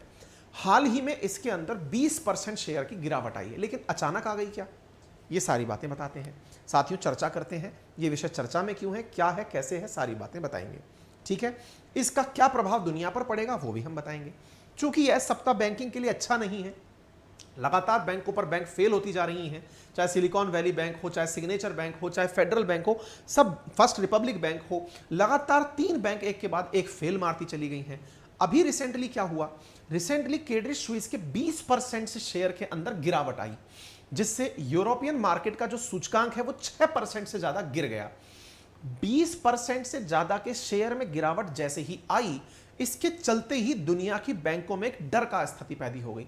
5 साल के क्रेडिट डिफॉल्ट स्वैप में एक नया रिकॉर्ड बना दिया गया, अर्थात जब आपसे पैसे मांगने आया गया, आप डिफॉल्ट मार गए, कुछ ऐसी स्थिति क्रिएट हो गई। जब ये स्थिति आने लगी तो यूरोपियन बैंक जो है इस बात से घबरा गई। आपको मैं बता दूं, स्विट्जरलैंड एक लैंडलॉक कंट्री है जो कि यूरोप में स्थित है और यहाँ की विशेषताओं में शुमार है, ये बैंकिंग सिस्टम काफ़ी पुराने हैं, इन्हीं के द्वारा बेसल नॉर्म्स जारी किए जाते हैं। स्विट्जरलैंड बैंकिंग में काफ़ी अच्छे रिकॉग्निशन रखता है। ऐसी स्थिति में ज्यूरिक में स्थित इस बैंक के मुख्यालय से यह खबर आना कि यहाँ का मार्केट एकदम धड़ाम से नीचे आ गया है, इसने लोगों को बुरी तरह तनाव में डाल दिया। तनाव में डालने के पीछे लोग कारण ढूंढने लगे कि ऐसा हुआ क्या है। कारण में जानकारी निकलकर आई कि वो बैंक जो कि सिस्टमेटिकली इंपॉर्टेंट बैंक में शामिल है स्विट्जरलैंड के, उसमें से जो सबसे बड़ा इन्वेस्टर है वो सऊदी का बैंक है। जैसे इंडिया की आरबीआई है, ऐसे ही सऊदी की नेशनल बैंक है। जैसे इंडिया में एसबीआई है, ऐसे सऊदी की नेशनल बैंक है। सऊदी के नेशनल बैंक क्रेडिट स्विस के अंदर 10% हिस्सेदार थी, उसने अपना पैसा वापस निकाल लिया। सऊदी की जो बैंक थी उसने क्या किया, जो सऊदी की बैंक थी जिसका नाम है सऊदी नेशनल बैंक, जैसे अपने एसबीआई है, ऐसे सऊदी की सऊदी नेशनल बैंक जो कि क्रेडिट स्विस के अंदर 10% की हिस्सेदार थी, लगभग 9% 8% की हिस्सेदार थी, उसने कहा कि वो अपना हिस्सा निकाल रही है। जैसे ही उसका हिस्सा निकला, स्वाभाविक रूप से इस बैंक का जो टोटल रेवेन्यू था वो धड़ाम से नीचे आ गया और इस वजह से मार्केट में वैल्यू में गिरावट आ गई।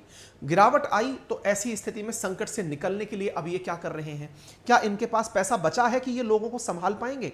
तो आइए मैं आपको बताता हूं मेरे प्यारे साथियों।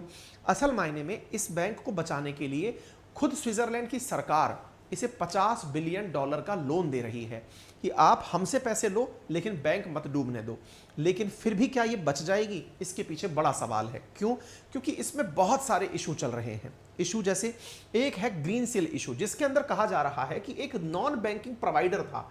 नॉन बैंक प्रोवाइडर मतलब कि जैसे होता है ना कि जो बैंक का काम क्या है, क्रेडिट और डेबिट दोनों के काम करना, लेकिन बहुत सारे फाइनेंशियल इंस्टीट्यूशंस होते हैं जो लोन देते हैं, पैसा जमा नहीं रखते। तो ऐसी ही एक ग्रीन सील नामक कंपनी थी जो फाइनेंशियल कंपनी थी, उसके जो इसका बरोवर था उसके साथ में कुछ मनी का घोलमेल हो गया इनके साथ, यानी ये उसके पैसे को सही से रख नहीं पाए। ग्रीन सील बैंकरप्ट हो गया और बैंकरप्ट होने पर इसका जो सबसे बड़ा लेंडर था उसके साथ हुए इशू से क्रेडिट स्विस की साख पर सवाल खड़ा हो गया। ऐसे ही एक आर्चियोस कैपिटल फियास्को है, उसके बारे में कहा जाता है कि उसने लगभग $5.5 बिलियन खो दिए क्योंकि उसका इन्वेस्टमेंट फंड डूब गया। ऐसे ही इसकी मार्केट वैल्यू कई कारणों से डूबती जा रही है। जैसे कहा जा रहा है कि इसके कुछ कर्मचारी स्कैंडल्स में इन्वॉल्व पाए गए हैं। कुछ ऐसी चीजें जब अंतरराष्ट्रीय मार्केट में इस बैंक के बारे में आने लगी तो मार्केट में इसकी क्रेडिट रेट अपने आप गिरने लग गई। इस वजह से मार्केट धड़ाम से नीचे आ गया। 10% तो सऊदी बैंक ने पैसे निकाले, 10% लोगों ने नीचे गिरा दिया कि तुम्हारे ऊपर बहुत सारे कारण ऐसे बन गए हैं जिससे लग नहीं रहा कि तुम सरवाइव करोगे। सोचकर देखिए, जब जो सिलिकॉन वैली बैंक फेल मारी या उसके बाद सिग्नेचर हो या फिर रॉयल फेडरल हो, उन सब के अंदर शेयर के गिरावट ही बैंक के फेलियर को दर्शाते हैं। चूंकि इसके अंदर 20% की शेयर की गिरावट आई तो फिर ये जो रिच डैड पुअर डैड के जो राइटर हैं, इन्होंने ये लाइन बोली कि ये बैंक अगली है जो डूबेगी, और अगर ये डूब गई तो ये अगली लीमैन ब्रदर्स होगी। यानी जितना सिलिकॉन वैली बैंक भी डेंट क्रिएट नहीं कर पाई, उतना ये डेंट क्रिएट करेगी। सवाल है, क्या भारत को इस बैंक के साथ हो रहे काम से घबराने की जरूरत है? आंसर है नहीं। क्यों नहीं है? क्योंकि इस बैंक का भारत में कारोबार बहुत सीमित है और उसमें भी इसका कैपिटल एडिक्वेसी रेशो अच्छा है, यानी कि लोन की अपेक्षा इसके पास धन जो है वो काफ़ी अच्छा है। भारत में ऑलरेडी विदेशी बैंकों का जो मार्केट है वो 4 से 5% के आसपास है। 4 से 5% मार्केट में अगर एक आध बैंक विदेशी कोई डूबती भी है तो भारत के मार्केट को कोई खास फर्क नहीं पड़ेगा। उम्मीद है आप सभी साथियों को ये बात समझ में आ गई हो। ठीक है, तो लीमैन ब्रदर्स को फेल कराने वाले या बोलने वाले, प्रेडिक्शन करने वाले व्यक्ति ने जब ये बात निकाली तो स्वाभाविक है कि सुर्खियों के अंदर ये बात आनी ही थी। ठीक है, बंटी कुमार लिख रहे हैं, सर हम भी सीआरपीएफ में हैं और बीपीएससी की तैयारी कर रहे हैं, सर आपके पेड बैच के स्टूडेंट भी हैं। बंटी कुमार, बहुत सारी शुभकामनाएं आपको, और आपको हमारी तरफ से बहुत सारा अभिनंदन कि आप इतनी मेहनत के साथ में सारी चीज़ों को मैनेज कर रहे हैं। हमारा बड़ा सौभाग्य है कि जब भी हम मतलब किसी एयरपोर्ट पर, जैसे मैं जम्मू कश्मीर भी जब गया था, तब भी सीआरपीएफ के बहुत सारे मतलब जवान ऐसे मिले जो हमें पहचान रहे थे। सौभाग्य है कि हमारा काम आप लोग पहचानते हैं, हमें बहुत गर्व की अनुभूति होती है जब कई बार एयरपोर्ट पर हम लगे होते हैं, एयरपोर्ट से जा रहे होते हैं, तो बहुत सारे जो हमारे अर्धसैनिक फोर्सेस के जो इंस्पेक्टर रैंक के अधिकारी हैं, जो जांच अधिकारी होते हैं वहाँ पे, वो पहचानते हैं और पहचान करके सम्मानपूर्वक हमें वहाँ से पूरी जांच से पार कराते हैं। तो बहुत अच्छी अनुभूति होती है, ऐसा लगता है कि शायद हमने समाज के लिए कुछ किया है। मैं आपसे आज एक वीडियो साझा करूँगा जल्दी ही। उस वीडियो में आप देखेंगे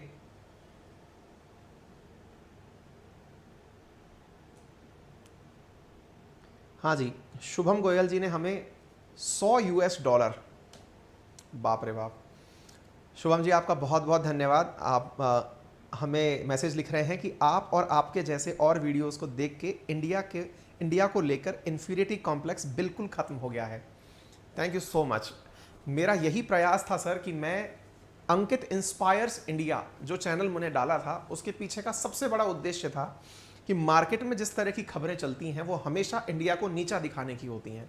जितने भी मीडिया हाउसेस चल रहे हैं, वर्ल्ड मीडिया चल रहा है, मैं उनमें से उन खबरों को लेकर आऊँगा जिससे कि इंडियंस को प्राउड हो। और मुझे इस बात का गर्व है कि आप जैसे लोग मेरे काम को रिकॉग्नाइज कर रहे हैं। मेरी गुजारिश आप सबसे यही है कि आप अपना एक ऑडियो मैसेज भी अगर हमारे साथ साझा करें, वीडियो मैसेज भी साझा करें। हमारा व्हाट्सएप नंबर है 7878158882, जिसे हमारी कंपनी रन करती है। उस पर अगर आपका वीडियो आएगा तो मैं वीडियो मैसेज भी आपका सबसे साझा करूंगा। आपने लिखा है कि भारत को लेकर इन्फीरियरिटी कॉम्प्लेक्स काफ़ी खत्म हो गया है। Could not be more proud of today's India, also got to know the dark side of the west, extremely get to see your passion. बहुत बहुत धन्यवाद सर। आप वहाँ रहकर, अमेरिका में रहते हुए मेरे काम को पहचान रहे हैं और आपको भारतीय होने पर और भारत के कामों से गर्व हो रहा है, तो इससे ज़्यादा मेरे लिए और क्या अच्छी चीज़ हो सकती है। आपको वेस्ट की सच्चाई हमारी वजह से पता चल रही है, ये अगेन एक बहुत प्राउड मोमेंट है। मैंने लगातार 1.5-2 सालों में जो रिसर्च की है, या जितना भी कंटेंट पर काम किया है, या जितने भी मुद्दे उठाए हैं, उनमें मैंने वेस्ट का डार्क साइड सच्चाई है कि उसे लाने का प्रयास किया है। लोगों को ये पता चले कि वो लोग जो चिकनी चिपड़ी बातें करते हैं, अपनी बातों को अपने तरीके से रखते हैं, मैं उन्हीं के न्यूज़ चैनल्स में से, उन्हीं के न्यूज़पेपर्स में से उनका काला सच सामने ले आता हूँ। थैंक यू सो मच, आपने इसे रिकॉग्नाइज़ किया और मुझे बहुत अच्छा लग रहा है। और निश्चित ही जो हमारे अन्य मित्र हैं जो भारत में आपको देख सुन रहे हैं, उन्हें भी बहुत अच्छा लग रहा होगा ये जानकर कि आप वहाँ रहकर भी हमारे काम को पहचान रहे हैं। Thank you so much sir. हाँ जी, चलिए आगे बढ़ते हैं। अब है भारत में अमेरिकी राजदूत बने एरिक गारसेटी। ये खबर दिखने में सामान्य है। सामान्य क्यों है? क्योंकि साहब एरिक गारसेटी होगा कोई राजदूत बन गया होगा। तो पहले तो हम ये जानेंगे राजदूत क्या होता है और ये खबर बड़ी क्यों है। ये खबर इतनी बड़ी क्यों है कि बाइडेन जिस काम को कराने के लिए 2 साल तक इंतजार करते रहे, तो वो निश्चित ही बड़ी खबर तो होगी। जिस व्यक्ति की नियुक्ति की घोषणा 2 साल पहले हो गई थी, वो अब जाकर नियुक्त हुआ है और वो बाइडेन को धन्यवाद बोल रहा है कि थैंक यू साहब, आपने मुझे इंडिया भेज दिया। आपको ये बात समझना होगा, इसका महत्व समझना होगा। पहले मैं आपको खबर बताता हूं। एरिक गारसेटी, आपको जानकर आश्चर्य होगा कि भारत में लगातार 2 साल से अमेरिकी राजदूत का पद खाली चल रहा था। क्यों खाली चल रहा था? क्योंकि जिसे बाइडेन अमेरिका से इंडिया भेजना चाहते थे, उसे वहां की सीनेट नहीं भेजना चाह रही थी। सीनेट, जैसे हमारे यहां संसद में 2 सदन होते हैं, एक उच्च सदन जिसे आप राज्यसभा कहते हैं, एक निचला सदन जिसे आप लोकसभा कहते हैं। ऐसे ही अमेरिका में भी 2 सदन होते हैं, एक सीनेट और एक house of Commons. House of Commons को रिप्रेजेंटेटिव, मतलब पीपल्स का रिप्रेजेंटेशन वाला हाउस माना जाता है। तो वो जो ऊपर वाला सदन है जिसमें 100 सांसद होते हैं, जिसे आप हाउस ऑफ सीनेट कहते हैं, सीनेट शब्द से संबोधित करते हैं, वहां के जो 100 सांसद थे, उनमें बहुमत डोनाल्ड ट्रंप की पार्टी रिपब्लिकन्स का ज्यादा था। इससे होता क्या था कि एरिक गारसेटी को इंडिया में लगाना है या नहीं, इसका जब फैसला सीनेट के पास पहुंचा, तो सीनेट में बाइडेन इनके नाम को पास नहीं करवा पाए। क्यों? क्योंकि ट्रंप के जमाने के जो लोग थे, वो बाइडेन के फैसलों को अटकाना चाहते थे। कैसे? क्योंकि बाइडेन दुनिया को दिखाना चाहते हैं कि मैं इंडिया के साथ कितना आगे बढ़ रहा हूं। इन सब की जीत किसमें है? जब आप सोचिए कि जैसे मैंने अभी आपको खबर बताई कि अमेरिका को मुंह की खानी पड़ी चीन के कारण होंडुरास के केस में, तो अमेरिका अपने लोगों को क्या दिखाएगा? या फिर जो रिपब्लिकन्स हैं, भाई डोनाल्ड ट्रंप के रिपब्लिकन्स तो हो गए, लेकिन बाइडेन के जो डेमोक्रेट्स हैं वो अपने लोगों को क्या दिखाएंगे कि हमने दुनिया में क्या जीता? ऐसे समझिए, आज अगर हम इंडिया में रहते हैं और हम ये जानते हैं कि श्रीलंका में भारत विरोधी कार्य हो रहे हैं या भारत के समर्थन में कार्य हो रहे हैं, आपको खुशी देता है जब आप ये सुनते हैं कि श्रीलंका भारत के समर्थन में है, बांग्लादेश भारत के समर्थन में है। आपको दुख होता है जब आपको ये पता चलता है कि नेपाल में भारत विरोधी कार्य हो रहे हैं। इसका मतलब जैसे हमें अपने पड़ोसियों के बारे में दुख और खुशी की अनुभूति होती है, ऐसे अमेरिका में भी लोगों को खुशी और दुख का अनुभव होता होगा जब उन्हें यह पता चलता होगा कि चीन हमारी आंख के नीचे से तिल उड़ा के ले गया। लेकिन उसी समय वो लोग तुरंत ये दिखा दें कि हमने इंडिया को अपने पक्ष में कर लिया, जो कि रशिया के साथ लंबे समय से व्यापारिक रिश्तों में रहा है, तो निश्चित ही ये उन लोगों के लिए प्राउड मोमेंट होगा। क्यों? इंडिया दुनिया की 5वीं बड़ी इकोनॉमी है। ऐसी स्थिति में दुनिया की अभी इस साल ही शायद हम नंबर 1 जनसंख्या में हो जाएंगे। भारत की परचेजिंग पावर पैरिटी में हम नंबर 3 पर आते हैं। हम किसी को भी खरीदने की अब हिम्मत रखने लगे हैं। ऐसी स्थिति में ये लोग क्या चाहते हैं? इंडिया अगर हमारे पक्ष में आ गया तो ये अपने आप में बहुत बड़ी डिप्लोमेटिक विन होगी। लेकिन क्रेडिट कौन ले? क्रेडिट कौन ले से मतलब क्या है? जब इंडिया के साथ रिश्ते डोनाल्ड ट्रंप के युग में अच्छे होने शुरू हुए थे, तो फिर बाइडेन उन रिश्तों को बिगड़ने कैसे दें? आपको सोचना होगा, जब बाइडेन चुनाव जीतकर आए थे तब यह माना जा रहा था कि कमला हैरिस और बाइडेन ये भारत विरोधी बयानबाजी जरूर करेंगे। क्यों? क्योंकि इनका जो पुराना रिकॉर्ड रहा है वो पाकिस्तान समर्थक रहा है। लेकिन पूरा टेन्योर अब खत्म होने की कगार पर आया। बाइडेन एक शब्द भी ऐसा नहीं बोले जिससे कि भारत खफा हो जाए, और तो और उनके प्रशासनिक अधिकारी भारत को एडमायर हर काम के लिए कर रहे हैं। G20 की अध्यक्षता करो, हम तुम्हारे साथ हैं। रूस से तेल खरीदो, हम तुम्हारे साथ हैं। रूस से वेपन खरीदो, हम तुम्हारे साथ हैं। हर चीज में तुम साथ हो। इसका मतलब क्या है? कि तुम इंडिया के साथ निभकर चलना चाहते हो। निभकर क्यों चलना चाहते हो? इसके पीछे जो अभी हमारे जैसे ये जो हमें अभी अमेरिका से जिन्होंने हमें पैसा भेजा है, शुभम गोयल जी, ऐसे लोग हैं। आप पूछेंगे ऐसा क्यों? असल में अमेरिका के अंदर जो सबसे पैसे वाले लोग हैं ना, वो बाहर से जो जाकर के बसे हैं, उनमें इंडियंस सबसे टॉप पर आते हैं। इंडियंस सबसे टॉप पर आते हैं, इसका मतलब समझ रहे हैं आप? ये जब वहां पर होते हैं तो वहां के प्रमुख फैसले लेने में, चाहे वहां की इंस्टीट्यूशंस हों, चाहे वहां की साइंस लेबोरेटरीज हों, चाहे वहां बड़ी कंपनियां हों, ये सब कौन है? जो इंडिया की टॉप क्रीम है, जो इंडिया के बेस्ट इंस्टीट्यूशन से पढ़ी हैं, और ये वहां पर ब्रेन ड्रेन के कारण हमारे यहां से वहां अच्छे जॉब अवसरों के कारण चले गए। लेकिन अब हर कंपनी वहां क्या चाहती है, या हर पार्टी वहां क्या चाहती है? कि इंडियंस का समर्थन हमें मिले। एक आंकड़ा बताता है कि 26 लाख के आसपास इंडियंस अमेरिका में हैं, और इंडियंस जो हैं वो बड़ी मात्रा में होने का फायदा अमेरिका को ज्यादा होता है। कैसे? ये बड़ी मात्रा में टैक्स पे करते हैं। इतना ही नहीं, इंडिया अगर साथ में है तो उनकी उन्नति भी होती है। आप उठा के देख लीजिए, बाइडेन ने अपने कई पदों पर भारतीयों को स्थान दिया हुआ है, तो निश्चित ही उनका समर्थन मिले, ये उनकी प्राथमिकता है। अब समर्थन प्राप्त करने के लिए जरूरी क्या है? क्रेडिट की लड़ाई लड़ना।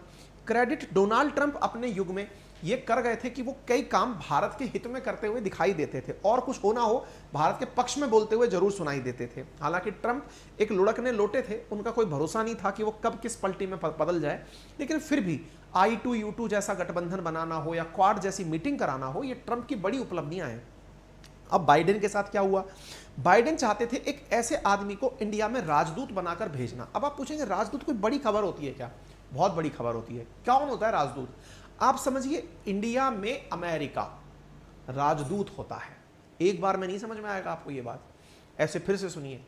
इंडिया में अमेरिका राजदूत कहलाता है, एम्बेसडर कहलाता है। मतलब अमेरिका का क्या सोचना है, अमेरिका किस बात पर क्या प्रतिक्रिया देता है, अमेरिका को अगर हमें कोई सूचना भेजनी है तो हम वो राजदूत के माध्यम से ही भेज सकते हैं। अमेरिका का अगर कोई राष्ट्रपति इंडिया आ रहा है तो ऐसी स्थिति में राजदूत ही इंडिया में उसकी सारी तैयारियां भारत सरकार से मिलकर करवाएगा। वो व्यक्ति राजदूत होता है।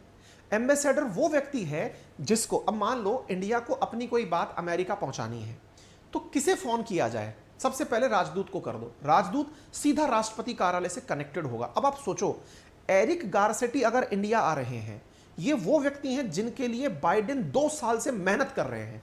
एक तस्वीर मैं आपको दिखाऊंगा जिसमें आप ये तस्वीर में एरिक गारसेटी को देख सकते हैं। एक और तस्वीर थी, वो मेरे पास से मिस हो गई, अखबारों में है वो, जिसमें एरिक गारसेटी बाइडेन के कंधे पर हाथ रख के खड़े हुए हैं।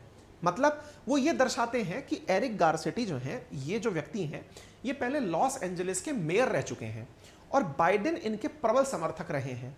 इनके समर्थन से बाइडेन राष्ट्रपति चुनाव जीते थे। इतने अहम व्यक्ति को 2021 से इंडिया का राजदूत बनाने का प्रयास चल रहा था, लेकिन ये सक्सेसफुल नहीं हो पा रहे थे। क्यों? क्योंकि सीनेट इनको भेजने नहीं दे रही थी, इंडिया अटका दे रही थी बार बार कि नहीं, वोट नहीं करेंगे हम इनके पक्ष में। क्यों? क्योंकि तुम जाओगे इंडिया से और अच्छे रिश्ते बनाओगे, क्योंकि ये व्यक्ति इंडिया हितैषी है।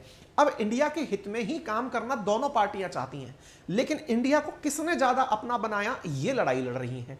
ऐसी स्थिति में ये जो तस्वीर है, ये दर्शाती है कि एरिक गारसेटी अगर इंडिया आए तो ये इंडिया आकर बाइडेन के पक्ष में और इंडिया को अमेरिका के पक्ष में करने की खूब मेहनत करेंगे। उस मेहनत को करने के लिए सोचो, ये सबसे युवा मेयर हैं अमेरिका के, उनको यहां भेजा जा रहा है। इसका मतलब ये साफ है कि अमेरिका इंडिया के लिए कितना कुछ सोचता है, उसके मन में इंडिया को अपने पक्ष में करने के लिए क्या कुछ करना है। दुनिया में आप सोचो, एक वो मैडम नेपाल में आई थी चीन की तरफ से, पूरे नेपाल को खरीद के चली गई, नाम भूल रहा हूं मैं उनका क्या था, जिन्होंने नेपाल की जो केपी शर्मा ओली हैं, जिनसे भारत विरोधी खूब बयानबाजी करवाई थी। एक मैडम आई थी, चीन ने भेजी थी, याद होगा ना, अपन ने खूब सुर्खियों में चर्चा करी है। एम्बेसडर बहुत बड़ी चीज होता है, यूं समझो दूसरे देश का प्रतिनिधि आपके यहां पर बैठा हुआ है, ठीक है ना। तो ऐसी नियुक्ति है, ये इसलिए खास है आपके लिए, ठीक है। तो गारसेटी की नियुक्ति एक बहुत बड़ी न्यूज है। तो ऐसी स्थिति में यह माना जा रहा है कि जिसको बाइडेन लगातार 2 साल से भेजना चाह रहे हो, फिलहाल सीनेट की अनुमति के बाद में अब वो इंडिया आ रहे हैं। तो ये खबर 2 तरह से इंपॉर्टेंट हो गई, परीक्षा के पॉइंट ऑफ व्यू से तो इंपॉर्टेंट हो ही गई। इनसे पहले केनिथ जस्टर थे, उनका भी नाम इंपॉर्टेंट है, क्योंकि जब वो इंडिया से चले गए उसके बाद से ये पद खाली था, ठीक है। तो ये पद जब से खाली है, उसके बाद में कौन व्यक्ति इस पद को संभालेगा, ये चीज अपने आप में खास है, ठीक है। तो पिछले साल गारसेटी को नॉमिनेट किया गया था। गारसेटी लॉस एंजलिस के मेयर रहते हुए यौन शोषण करने वाले अपने ऑफिस स्टाफ पर कार्रवाई नहीं किए थे। इन पर क्या आरोप लगा? असल में जब ये मेयर थे तो इनके ऑफिस में एक स्टाफ था जिसके ऊपर आरोप था कि उसने यौन शोषण किया है। उसका नाम था रिक जैकब्स। तो रिक जैकब्स के ऊपर इन्होंने कार्रवाई नहीं की, इस कारण से बोले इनको अटका के रख रहे हैं। जबकि कार्रवाई तो रिक जैकब्स पे होनी चाहिए थी, पुलिस ही कर लेती, लेकिन इनको इसलिए अटका दिया कि तुमने कार्रवाई नहीं की। वो तो कारण होते हैं ना किसी चीज को अटकाने के। कोई ये थोड़ी बोल सकता है कि इंडिया के हित में जाके काम करेगा इसलिए नहीं भेजेंगे, या अमेरिका को इंडिया के नजदीक ले आएगा इसलिए नहीं भेजेंगे, ठीक है। तो इस व्यक्ति की थोड़ी उपलब्धियां जान लो। 1971 बॉर्न है, यानी ज्यादा पुराने भी नहीं है। इसके साथ साथ 1993 में कोलंबिया विश्वविद्यालय से इन्होंने इंटरनेशनल और पब्लिक अफेयर्स में मास्टर्स की डिग्री ली है। भारत अमेरिकी नौसेना के अंदर एक रिजर्व अधिकारी के रूप में 12 साल तक रह चुके हैं और ये लॉस एंजलिस के मेयर चुने गए हैं। पिछले 100 साल के इतिहास में गारसेटी सबसे कम उम्र के मेयर 2013 में बने थे। तो इसका मतलब ये व्यक्ति काफी रिकॉग्नाइज्ड है और इनकी नियुक्ति से यह अनुमान लगाया जा रहा है कि बाइडेन चाहते हैं कि गारसेटी का इंडिया जाना प्रवासी भारतीयों में अमेरिका के प्रति विश्वास व्यक्त करेगा और लोगों में यह विश्वास आएगा कि बाइडेन ने अपना आदमी भेजा है तो इंडिया बाइडेन के बहुत करीब है, ठीक है। तो ऐसी स्थिति में गारसेटी की नियुक्ति मायने रखती है। अमेरिका में अप्रवासियों की अगर हम बात करें तो चीनी सबसे ज्यादा है, फिर भारत वालों का नंबर आता है, ठीक है साहब। तो उम्मीद है आप सभी को यह बात समझ में आ गई होगी। ये 2021 की खबर है, जब बाइडेन ने इन्हें नॉमिनेट किया था। उसके बाद से आप देख सकते हैं 2023 की खबर, बाइडेन ने फिर से रीनॉमिनेट किया, 2 साल की मेहनत लगी, तब जाकर के फाइनली इनको परमिशन मिली है। फिलहाल के लिए भारत में इनके पद पर जो इनकी अंतरिम रूप से कार्यवाही जो मैडम कर रही हैं वो एलिजाबेथ जोन्स है, ठीक है। उम्मीद है आपको समझ में आ गया होगा, जानकारी पूर्ण हो गई होगी। जानकारी अच्छे से समझ में आ गई हो तो वीडियो को लाइक शेयर जरूर करिएगा। चैनल पर नए हैं तो सब्सक्राइब कर दीजिएगा। और यदि आज हमारे चैनल पर 5 लाख सब्सक्राइबर हो जाते हैं तो हम आज ही अपने चैनल का नया नाम आपसे अनाउंस कर देंगे। उम्मीद करते हैं कि आप सब्सक्राइबर्स को अपने मित्र परिवारजनों के साथ बुलाकर सब्सक्राइब करेंगे और वीडियो को ज़्यादा से ज़्यादा शेयर करेंगे। और हाँ, इसके बाद में जो मेरे वन लाइनर क्वेश्चंस हैं, वन लाइनर क्वेश्चंस जो विभिन्न प्रतियोगी परीक्षाओं के लिए महत्वपूर्ण हैं, वो क्वेश्चन नंबर 6 से लेकर के 15 तक हैं। उनका जो इंपॉर्टेंट क्वेश्चन है उनका रिवीजन मैं कल आप लोगों को कराऊंगा। कितने बजे? कल सुबह आप लोगों का रिवीजन होगा और रिवीजन होगा सुबह 9:30 बजे। तो 1 डे एग्जामिनेशन वाले मेरे सखा मित्र साथी जो भी हैं वो कल की क्लास में प्रेजेंट होंगे और हम फिर उसको प्रॉपर तरीके से डिस्कस कर लेंगे। ठीक है साहब? चलिए, तो कुल मिलाकर ये हो गई जानकारी।